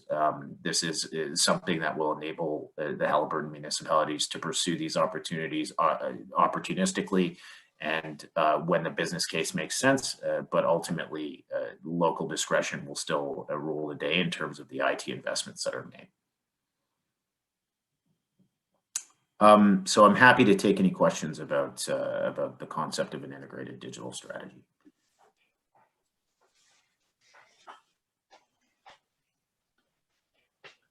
Councillor Carter. I think this one is probably near and dear to the heart of Councillor Smith and I, as coming from this field. But one of the things that is not there that I thought would have been important is some sort of, whether you want to call it a data dictionary or whatever, some standardizations across the municipalities and how they describe things, units of measure, abbreviations, locations. When we go way back to the roads department, when you want to start put together a package of which bridges or which culverts you want to get inspected, there has to be a way that each municipality describes them in a consistent manner, or that's going to add to all sorts of additional costs of before you can even try to realize any savings. So that one was omitted, and so I was just wondering why. There's sort of two aspects to that. If you mean in particular around the records management opportunity that we quantified, that's definitely part of it. But in general, one of the concepts that we talked about when we were fleshing out this initiative was exactly that, a process that combines opportunities and planning into an integrated roadmap would enable better standardization over time, and also, to your point, would require a very standard understanding of the inputs and items that are being discussed. Our understanding is that there's a significant amount of standardization in some assets. It wasn't that there was a tremendous amount of benefit associated with standardizing the current software solutions in areas where they're currently not on the same platform, but that in the future you would increasingly look towards standardizing the platforms and tools that are used and making best use of the assets that you currently have. So I do think that to your point, a process like this that gets increasingly brings the Haliburton municipalities together around a shared infrastructure and more collaboration on different areas of investment will drive that standardization, and that should be part of the assessment that goes into those opportunities. Do you have a follow-up, Bob? Yeah, I would love that we would get to a situation where we might have standard platforms, but if we take what's going on in our near future, which is asset management, there's a good chance that we're all going to end up on different platforms. I guess what I would like to ensure is that we have some standardization in how we describe things, so that even if it's coming out of separate platforms, it would have some key standardized elements so that we would, the outputs from different systems could be merged in some manner. Yeah, no, absolutely. I think that's an important opportunity to be focused on, ensuring that even if the platforms aren't the same platform or consistent, that there's a greater degree of interoperability. And I think that it does speak to some of what we were talking about with electronic records management and ensuring that there's a common data architecture that you can use to better enable collaboration more general. Okay. Any other questions on the digital strategy piece? Okay, we will move on to legal services.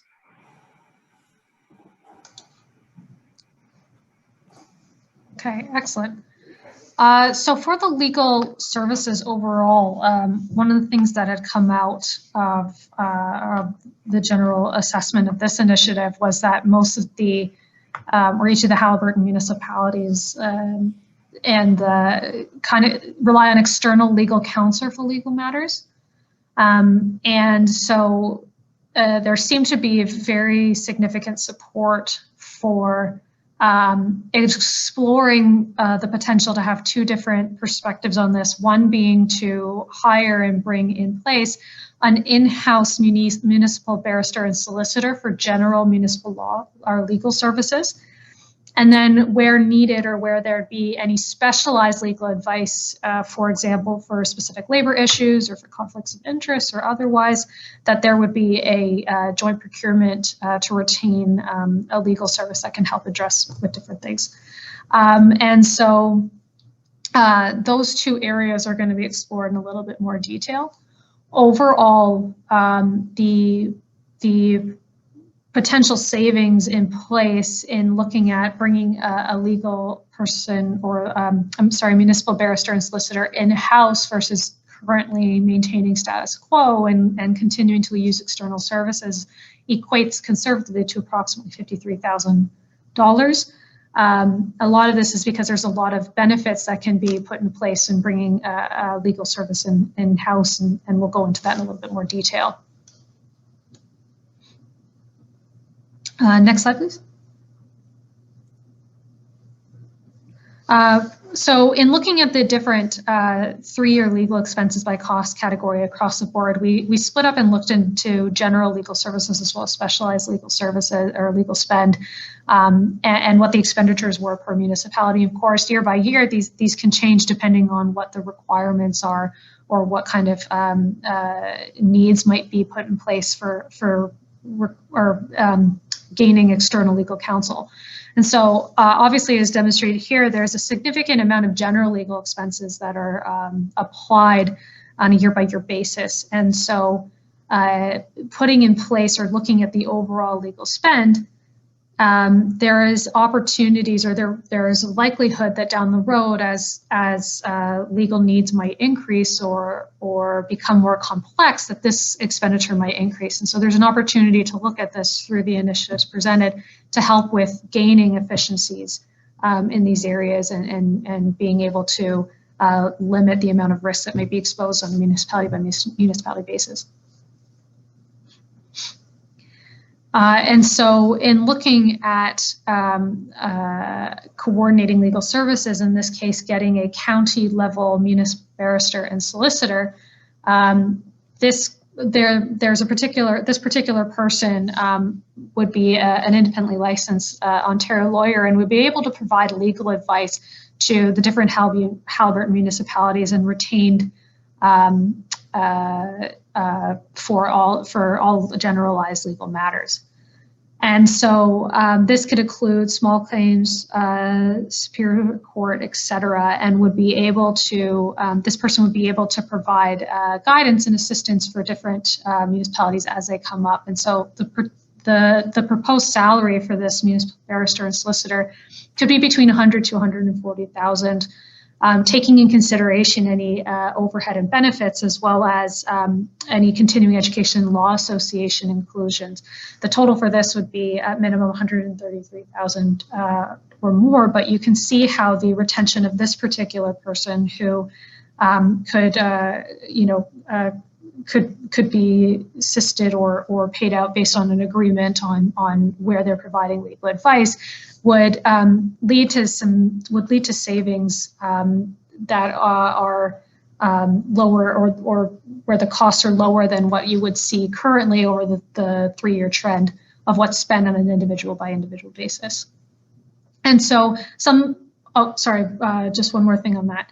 Some considerations for this as well is Why you may need to go externally, and we'll go into this a little bit more, is that there may be specialized services required that are outside the expertise of a general municipal barrister and solicitor, as well as to, as alluded to, if there was a conflict of interest between different municipalities, or if there was something that different municipalities needed to manage, then there obviously would need to be an external legal counsel to help address that.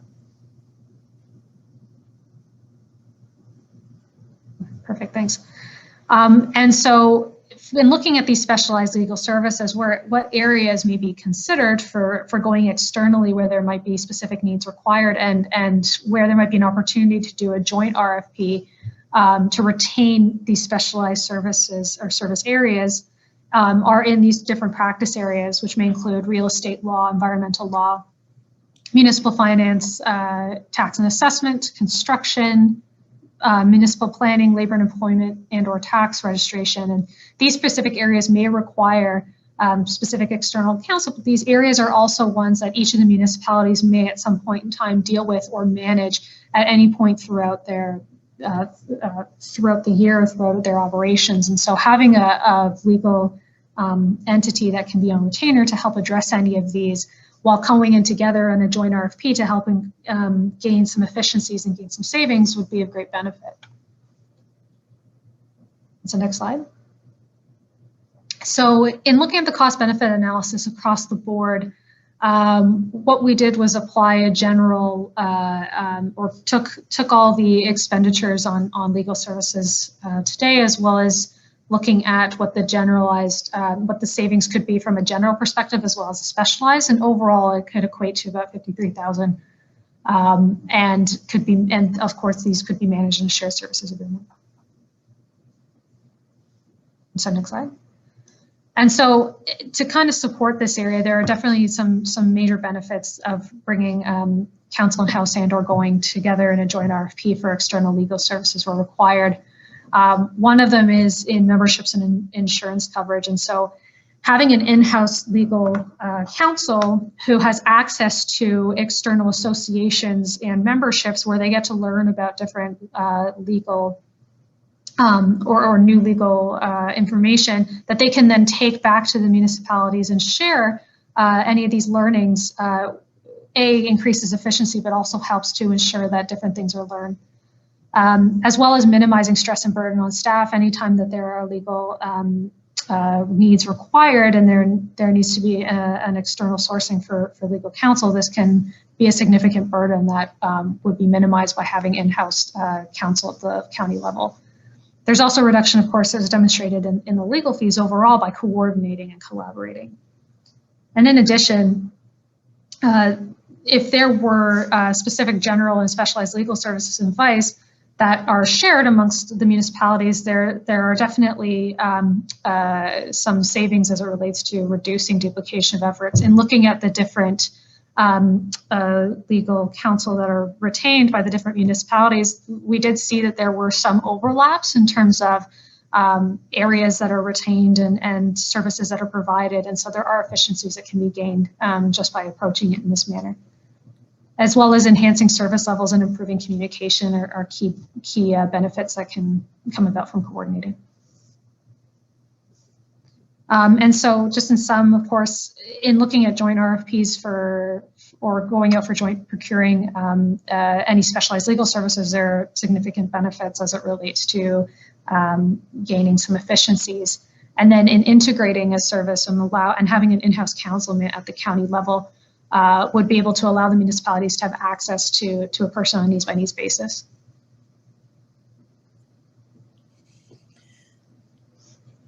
So now we'll see if we have any questions about consolidated legal services.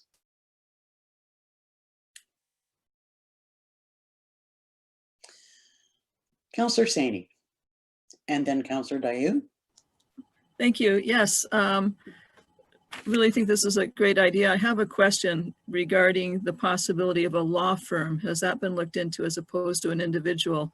I know with other organizations I worked with, you get the advantage of with a law firm of if it's something really in depth, then you have someone who is, paid at the higher rate. But if it's something that's typical municipal law that's pretty common, then you pay a lower rate. And at the same time, you can have someone who attends your meetings and gives you guidance on different issues. So has there been any look at the difference between hiring an individual lawyer, which is kind of restricted, versus a law firm that might have a wide envelope, if you will, of what kinds of things they can address within their firm?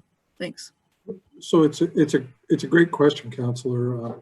I don't know if you guys know, but I'm actually Strategy Corp's in-house counsel, and I belong to the Association of In-House Counsel, which is the global association of in-house legal counsel. And those meetings are basically pep rallies for reducing the fees and expenditures on on external counsel. And so there's basically 2 or 3 models.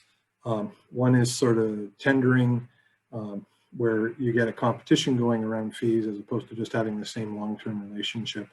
The second is what the in-house counsel world refers to euphemistically as alternative fee arrangements. The external counsel world generally views that as being pressured to reduce their fees by substantial chunks to be more competitive, and the second is often combined with the first of a sort of a tendering kind of situation.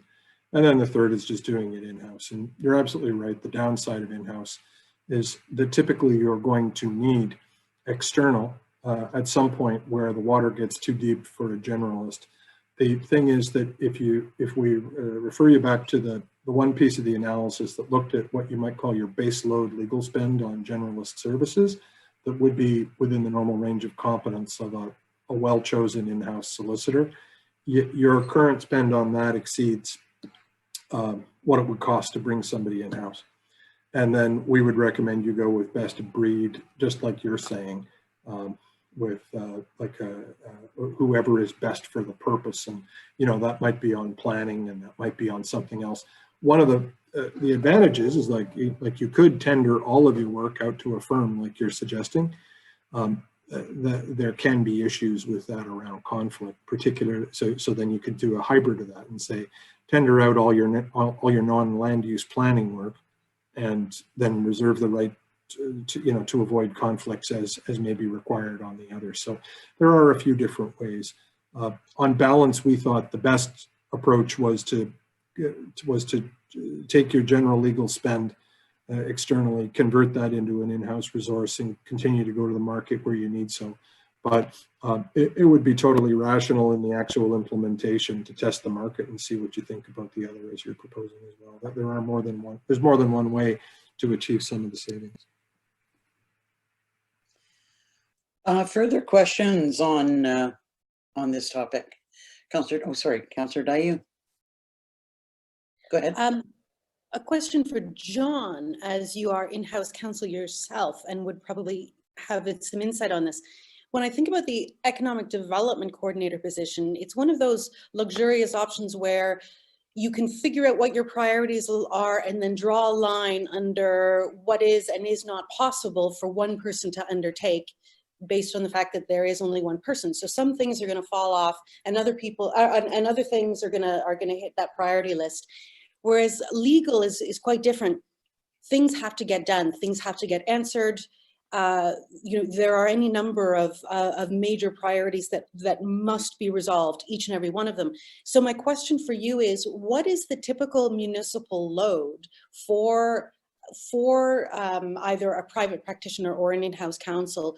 Can they handle 4 lower tier and 1 upper tier, or are they quickly going to be seeking out further support, or are they going to be twiddling their thumbs? What do you see that balance of workload looking like for our context? So again, that's a really fun question. What I looked at this during the analysis, and we also had our colleague, senior advisor Mary Ellen Bench, look at it. And Mary Ellen, as you may know, was city solicitor in Mississauga, and before that, solicitor in Toronto. So we had great fun kicking around the workload here, who you might be able to get to induce. Our take was that there was an appropriate workload here for a reasonable solicitor position while still preserving a reasonable budget for doing external work. One point that Mary Ellen made, she said, you know, Haliburton's a pretty desirable place to be. And there's an awful lot of people who hate their life on Bay Street. And you might find that if you were to post something as desirable as municipal solicitor for Haliburton, you might be surprised who you get applications from.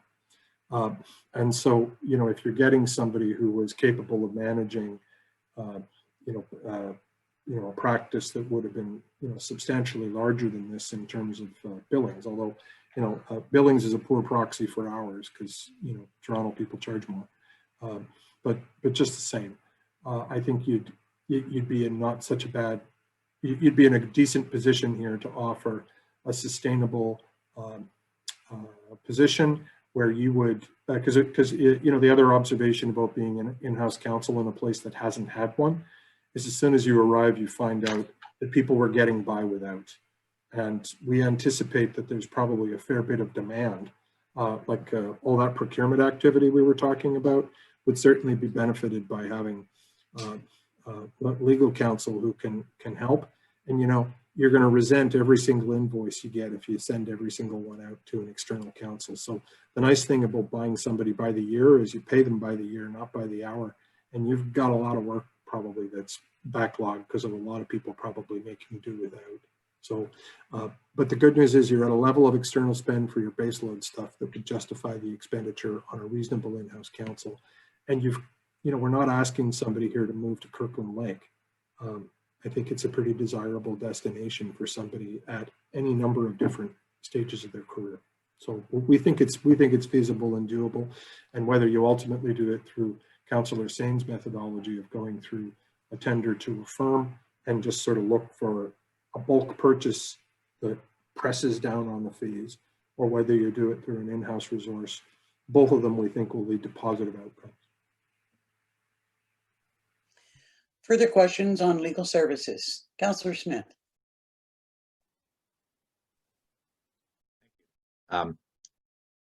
Won't say I'm from Kirkland Lake, so John, obviously not a big fan of Kirkland Lake. This question applies to legal services, but it also applies to other services, and may be a step that we could be initiating or should be initiating. And I would call it standardization of terminology and the way we do things. We just went through an update to our zoning bylaws in Dysart. And one of the things I learned there was that if we had a single in-house lawyer, he would need to learn that the definition or description of a particular term in Dysart is different than it is in Minden Hills, or we use different terms to describe the same thing. And earlier we were talking about buildings and septics. And part of the problem there would be that a building inspector would have to check his book right now and say, am I in Dysart or am I in Minden Hills or Highlands East as to, the standards that I'm going to judge this building or this septic system by. The same thing applied in one of the charts that you used earlier when you showed the recycling. So whether we call them customers or whether we call them citizens, one living up the road from the other that happens to be in Highlands East versus Dysart or whichever, the recycling rules are different in one place versus another. And so I wonder if a theme that we should be moving toward is developing commonality, not just in terms of definition, but with regard to rules, with regard to the way we do things, because so many of the opportunities that you've introduced in your report will be easier to achieve if we get some of that commonality, as opposed to maintain a distinct set of definitions and rules, municipality to municipality. I couldn't agree more. So, the question of the answer might be, give us some advice or establish a commitment across this group and across the county to say, we've got to move towards commonality. We've got to accept that as a critical first step to accomplishing so many of the benefits that you've outlined here. Well, perhaps a more robust answer to your question was I think it was 2004, I was approached by the Reeve of the Township of the Archipelago, who many of you may remember from Reeve Ketchum. And I think it's fully a matter of public record, so I'm not telling any story out of school here, that he approached about saying, I really think we need to amalgamate all the West Parry Sound municipalities. And I said, well, okay, tell me why. And he said, well, you know, because every one of us is really concerned about preserving the environmental integrity of Georgian Bay. And we don't all have the same level of protection for Georgian Bay, and so we need to amalgamate. And I said, well, did you ever think of harmonizing your boundaries, or sorry, your official plans? Because if you amalgamate, then you're doing a lot more. You're changing everything, you're changing governance and all that.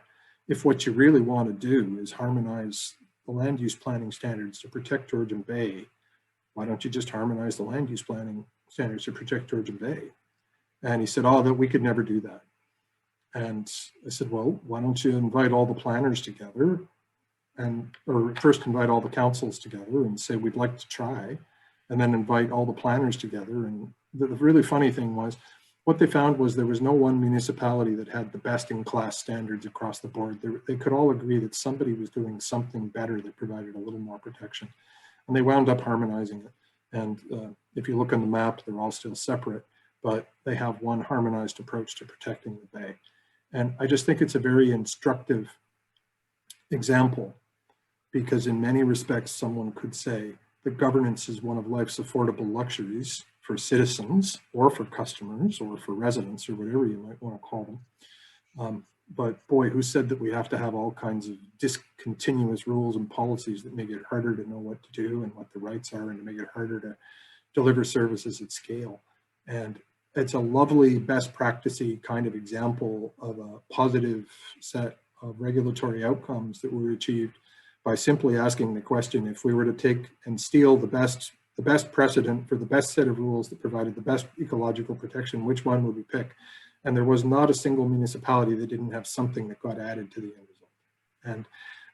And so why do you do it? Do you do it just to achieve the more positive result? Do you do it because it's the right thing to do? Do you do it because if you've done all that positive work, you don't need to do other things that might be more distasteful? I think it doesn't really matter why, but if you get the right outcome, it can just deliver very positive things to all the municipalities and be a lovely exercise in achieving common goals, as opposed to, in any way butting heads about, well, we're a distinct society compared to you. And you know what, if you really are, if there really is something unique, if there really is a totally different land form, then I'm sure there can be Schedule C that deals specifically with that land form, because who would want you to harmonize it just for the sake of ruining it, right? I mean, there's nobody who would want that. But anyway, that's my best attempt to give you a sincere answer that kind of says, how do you move forward on something like that? It's by achieving common goals, even if you start from slightly different points of departure.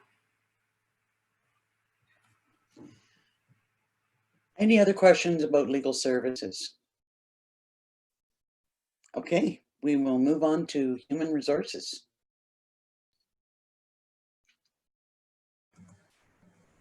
Perfect. So what we recognize here is that each Haliburton community offers human resources and employment benefits services differently. So this initiative has a host of recommendations. The first one is to pool employment benefits to lower premiums and risks for each community. And we can get into that, and especially the jurisdictional examples, because some of you might have questions about the unique collective bargaining agreements per community and how that can be addressed. And looking to different jurisdictions, there are ways about that. Secondly, some communities do not have HR staff in-house, and they rely on senior leadership to perform a lot of HR operational functions. So looking at what Central Frontenac has done is they've outsourced these operational functions, which has really allowed their senior staff to focus on more high value work. And then the third point would be to look at creating shared service agreements for strategic HR functions, especially for those communities that lack in-house HR specialists, for senior leadership recruitment or succession planning those higher level HR functions that are incredibly important to the communities. And lastly, this is more also in line with the IT initiative that Jamin was talking about, but exploring a joint HRIS system to improve staff productivity. So again, an area of integrated digital strategy. I'm going to jump in about pooling benefits. So this is done both in Elgin County with the county and its local municipal partners. What we talked to the broker and the county and the local municipal partners about this initiative. And what they saw is this reduction in their individual costs from 5 to 10% because of their ability to pool benefits. One thing about this is obviously the 7 local municipal partners and the county have different collective bargaining agreements, and this can be reflected in a pool benefit agreement. So that would be applicable for Haliburton municipalities as well. One thing that is incredibly important is it reduces the risk exposure, especially for smaller municipalities, is for a long-term disability claim. So if there's something tremendously expensive for a medical treatment, by having a greater pool benefit pool, the communities would just reduce their risk exposure, which reduces costs overall. Perth and Huron County have a consortium for their benefits. So this possibility for Haliburton to look to its neighboring counties as well on this initiative to even increase the size of their pool benefits. So the communities of Perth and Huron are part of one plan, and this has been extremely well received. We talked to North Perth, a municipality within Perth, obviously, and they were experiencing year-over-year increases on their renewals since joining the consortium. They've been able to maintain the same price for their plan, so they're really addressing some of the issues of benefits while not reducing services. So we took the current cost and we applied a 7.5% reduction for the local municipalities and 5% for the county, just because of the uniqueness of the paramedics for the county. And this got us to a savings per community across the board. We talked to a benefits consultant on what it would charge, and it's roughly $45,000 for this project for Haliburton. Another opportunity that we were recommending or exploring outsourcing operational HR functions. This is especially important for municipalities that do not have HR staff in-house. So there's a lot of HR work that falls to senior leadership that maybe not be allowing for the best use of their time. So Central Frontenac, which is a community obviously within Frontenac, has residents of about a population of approximately 5,000 residents. And for them to explore outsourcing operational HR functions costs them $15,000 annually. So relatively low investment to free up senior leadership time. The third area that we'd like to dive deeper in is establish an HR working group and shared services, especially on HR strategic functions.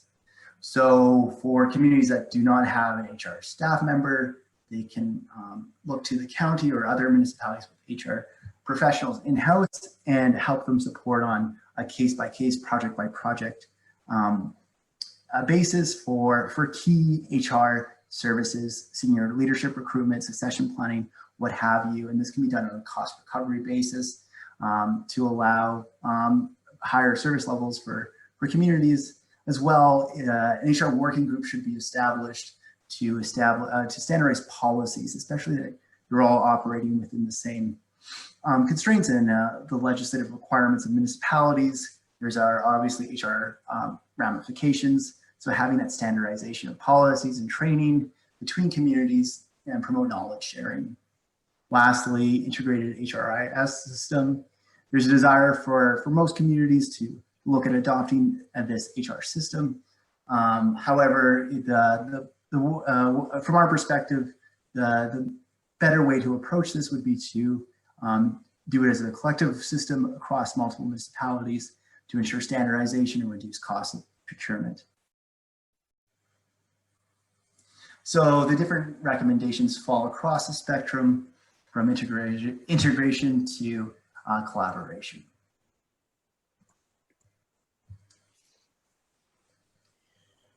Questions on HR services?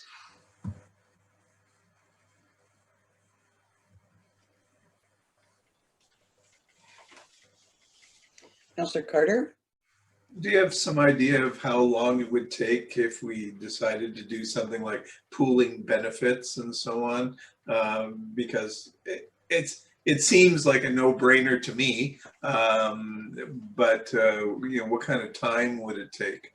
So the biggest thought about implementation is when are your renewal plans coming up? So it's about coordinating those schedules. And then it would be about getting a benefits consortium consultant to help collaborate and create that actual project. For Elgin, it was a very relatively easy implementation. Well, easier, I'm going to say 1 to 2 years to actually do, to get everyone on the schedules and to create a plan that works for all of the municipalities. So it's by having the consultant perform this function and have that that expertise, it would be a relatively shorter implementation. Further questions, Councillor Smith? Quick question. We need to have the same benefits programs to achieve these benefits, or we can continue to have a different set of benefits for our employees and still get the savings here? You can have uniqueness between municipalities and different schedules in your programs. So especially collective agreements, those can be really recognized. Any other questions here? Okay, we'll move into communications, and this is key for this process going forward for sure. So for communications, what we heard that there is both a desire and willingness for more support on internal communications and external communications.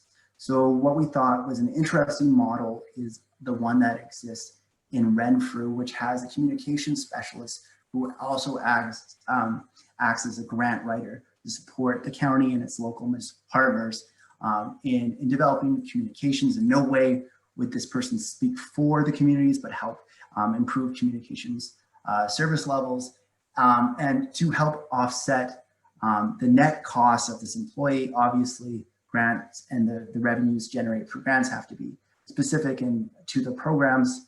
This person can act as a grant writer. What we learned is that a lot of grants are being done by written completely by your senior management across the municipalities. There's more improvement for coordination. Obviously, the grant received for this project was a good example of this, but this communication specialist could help ensure stronger grant success rates. And as it was raised earlier, we're seeing a trend of a lot of federal and provincial programs to be grant-based, as well as this person can help communication functions across the municipalities. So we created a kind of a County of Renfrew examples laid out here, a salary range for this person. And what we saw from the County of Renfrew is that this person was directly attributed to supporting 3 times their salary and grants achieved. So there is a benefit. Obviously, the grant money that is received would have to be for the specific programming. So it's kind of a net benefit. It's not to offset that person's salary directly. So this can be done on the levy, or this could be a shared service agreement, and this person can charge your time accordingly. Questions or thoughts about communications?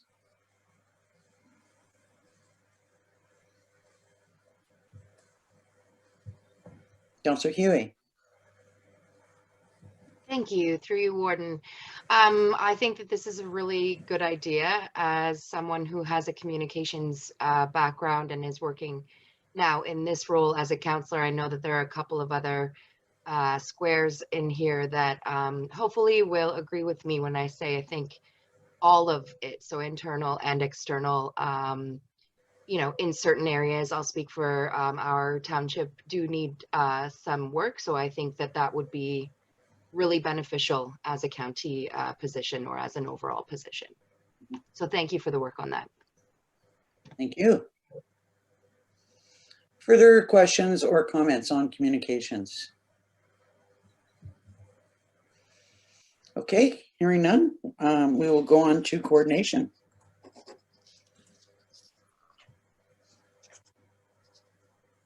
Okay, so super fast, and maybe what we can do is jump to slide 127. Jamin already showed you this slide, and perhaps now at the end of the session, it'll sort of make sense to a greater degree. Many of the things that we've recommended, you'd never think of deciding to do them without reports that came up through, you know, depending on whatever the area was, the subject experts, through your various CAOs. And then, of course, the thing is, to make anything happen, you might not need a triple majority because it might not be as formal as moving something formally to the county. It might just be as simple as agreeing to collaborate, but you're typically going to need all 5 councils on board. And so this meeting that you're having today is a great example of what I'll call it contentious, because everybody's starting from ground zero and finding it out. And so it's not so much that there's a lot of disagreement as there is a lot of need for everybody to be involved. We would love it if we could make collaboration in Haliburton boring. And we would love it if by the time things have gone through your subject experts and your CAOs, that, you know, there wasn't a lot of need for big 20-some councillor meetings that bring everybody together. But there'll be some things where it is. And what we'd like to suggest is, you are the ones who came up with this process. It seems to be working very well. When you combine it with the intermunicipal silo busting that we did with getting people subject matter experts and CAOs together, you know, decision-making, quality decision-making is usually what happens when you have great decision-making support materials and provide them to the decision makers with enough time to think about them, and then create a forum that's a safe ground for people to talk about it. And I think you've already designed that. And so we've sort of captured it here as our best advice as how you might want to start moving forward on considering these things. Now, there's another type of coordination that we're also recommending in here that's not here. It's on the slide where we explain it. Is, what is it, 120? Oh yeah, it's 130, yeah. And this is a completely different matter. This isn't about doing this report. It's just a sort of drive-by observation that we heard that seemed really important and that we needed to capture. And it was the idea that you have all of you, the heads of your councils, come together at the county whenever the county meets.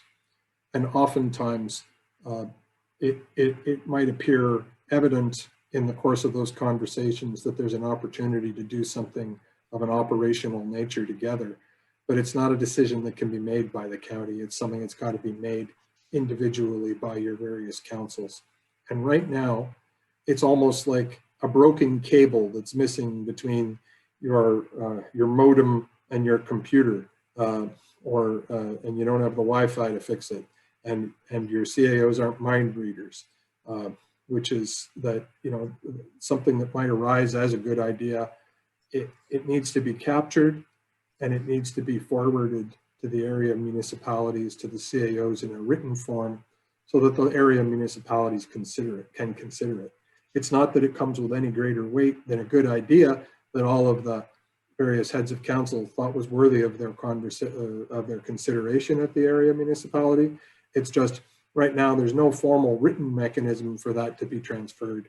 So the idea is to create a new standing agenda item that could be added to the Haliburton County Committee of the Whole meetings, which is matters to refer to local Haliburton municipalities for their consideration. It would be little more than that, but it would help keep some good ideas from falling on the floor, which is something that we heard was of some frustration. So those were 2 coordination proposals that we had. One informal one that will capture the good ideas that you're already having but aren't in a great position to transfer forward.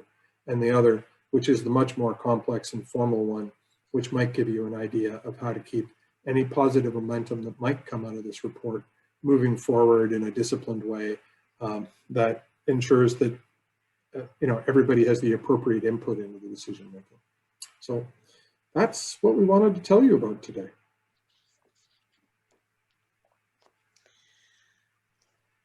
And there's a lot of information for us to absorb. A couple of points that I'd like to make before we formally receive your report.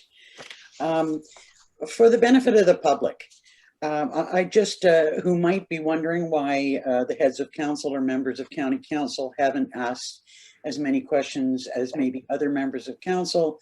There has been a steering committee that's been comprised of the heads of council and our CAOs, and they received this report last Friday. So we kind of had our kick at that poor cat last week. So I just wanted the public to know that if that's something that they were wondering about.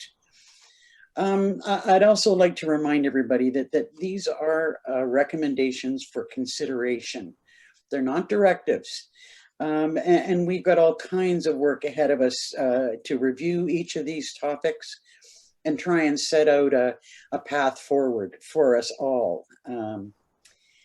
Just as a reminder, as Mike pointed out earlier when we started the meeting, the more you think about this, the more questions that may come to your mind.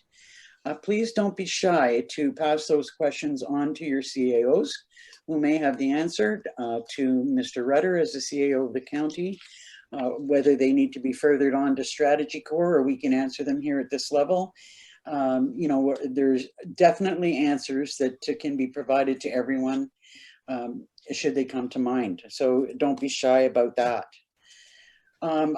Before we get into the formal part of the remainder of the meeting, I'd just like to thank everyone for the time, the patience. This is a long subject, but it's a long road ahead of us too, and we've got a lot of work. So I think that this has been well worth the time and the opportunity for us all. So having said that, does anyone have any specific questions before we go forward with just the formalities of the meeting? Councillor Moffat? I don't have a question. I just wanted to say, I concur with, I'm really glad to hear all the questions that have been asked today, and I concur with your comments. There is tremendous opportunity here for us, but we need to acknowledge that some of it isn't new, that, we've had an economic development officer at the county, and the county used to invest in the airport in Algonquin Highlands, and Algonquin Highlands at one time tried to offer its training officer out to other fire services. So to me, it seems that some of the reasons why some of this collaboration isn't already happening will be the same reasons why some of it doesn't move ahead going forward. And we all sitting around this table today need to really genuinely understand that whether and how any of this moves forward depends on the will of each and all of us to concede something for the greater good, for the benefit of the community. So let's not reinvent the wheel. Let's just try harder to do better and see what we come up with. A bit of a speech, sorry, but raw team. Let's go, team.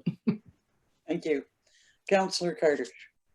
Just one question. One of the big areas for us in the future, and as a matter of fact, county hired some staff on, was the whole area of the environment and climate change, and that wasn't addressed in any of these initiatives.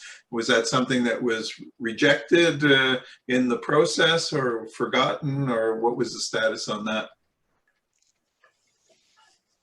You probably know me well enough to know that I would never admit to forgetting anything. I think it's more that through the process we were looking at the triaging had a lot to do with the largest service areas and the largest opportunities of what you were doing, and less to do with areas that maybe you ought to be doing more in. And that's probably the best explanation.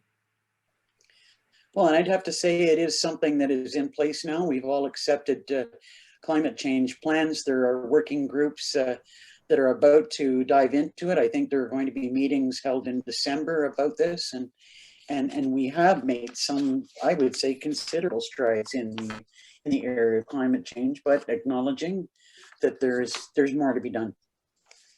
Councillor Roberts. Thank you. I've been awfully quiet. That's not like me. Anyway, so maybe also Warden Danielson, for the members of the public and even for us county councillors and local councillors, we can say, so what would be our next steps after we receive this fabulous detailed report? Where do we go from here? Well, that's a good question. It's so, it's such a huge, there's so much to look at here. And this study, I think, kind of will help us in like, it's one of those, how do we eat the elephant kinds of things? Where do we go? And I think that, that we need to put this as a standing item on county council's agenda. And consider, well, I'm not sure about this. Is the report to be formally received or accepted by each of the 4 municipalities as well? I believe that would be the case. I believe it should be, yes. Okay. And, I think we may want to have a discussion as well about how we see the priorities as they've been laid out in the timing that Strategy Corps has offered to us, and if we see any, if we see that as being valid or there being shifts there. Councillor Roberts. Yeah, so thank you. We also went through and used Strategy Corps for a DICERT service delivery review, and we sort of said the same thing, like, oh, it's great, there's all this information. So what I was hoping to do, and we have not yet set a meeting date, but is to take that back to DICERT Council and see, what things we want to do first and where we want to go from here. So maybe the next step then is either our meetings seem to not, be fairly full at the county. So I don't know if it means an extra meeting date just to discuss where we want to go with this. But that's what I'm hoping to do with DICERT in sometime, January, and have a separate meeting discussion about it. Well, that may be a really good idea to start that process out, and then each of the members of county council to take the suggestions back to their individual councils. Also, as John had suggested, I think this needs to be a standing item at our committee of the whole meetings, and we need to ensure that solid communications are in place between county council and our member municipalities. We've got a lot to absorb and lots to talk about, and I think I would like to see us maybe call a special meeting sometime in January, if not January, early February, because I just don't want to let this go for too particularly long. We need to start thinking about how we're going to move forward, and we need to fit it into all of our budgets as well. So I would say maybe January would be the best idea at this point in time. Any other general comments or questions at this point in time? Councillor DeVolen. Thank you to you, Warden Danielson, for doing an excellent job of a complicated format that you've kept on point for this many hours. Well, thank you. It actually went a little bit easier than I thought it might, but thanks, that's much appreciated. It's something to, you really kind of have to keep on point. Okay, so I'm looking for a mover and a seconder to receive the service delivery review. Councillor DeVolen and Councillor Roberts. Moved by Councillor DeVolen, seconded by Councillor Roberts. Be it resolved that the Haliburton County Service Delivery Review final report be received by Haliburton County Council, that the final document be filed with the Ministry of Municipal Affairs and Housing. And again, I'd like to thank the I was going to say gentleman and lady from Strategy Corps, probably more beyond who we see, for all their hard work that they've done for us. And I'm sure that we will be in communications soon. I'm not sure you called the vote on that, Madam Wood. On the resolution, gosh, I've got to stop doing that. All in favor? Yay. Thank you. That's passed. So could I have a mover and a seconder on the confirming bylaw for the meeting? Councillor Moffat and another member, Councillor Kennedy. Moved by Councillor Moffat, seconded by Councillor Kennedy. Be it resolved that bylaw 4021, being a bylaw to confirm the proceedings of the November 25th, 2020 special meeting of Haliburton County Council, be considered to be read a first, second, third time, finally passed, and the seal of the corporation be affixed. All in favor? Yay. Carried. Might be an indication that I'm getting tired towards the end of a meeting when I forget to get people to vote on a resolution. Could I have a mover and a seconder for adjournment? And again, my thanks to all. Councillor Kennedy and Councillor Schell. Moved by Councillor Kennedy, seconded by Councillor Schell. Be it resolved that the November 25th, 2020 special meeting of Haliburton County Council be adjourned. All in favor? Yay. Thanks, everyone. Have a good evening. Thank you. Thank you. Stay safe, everyone. Yeah. Thank you. You too.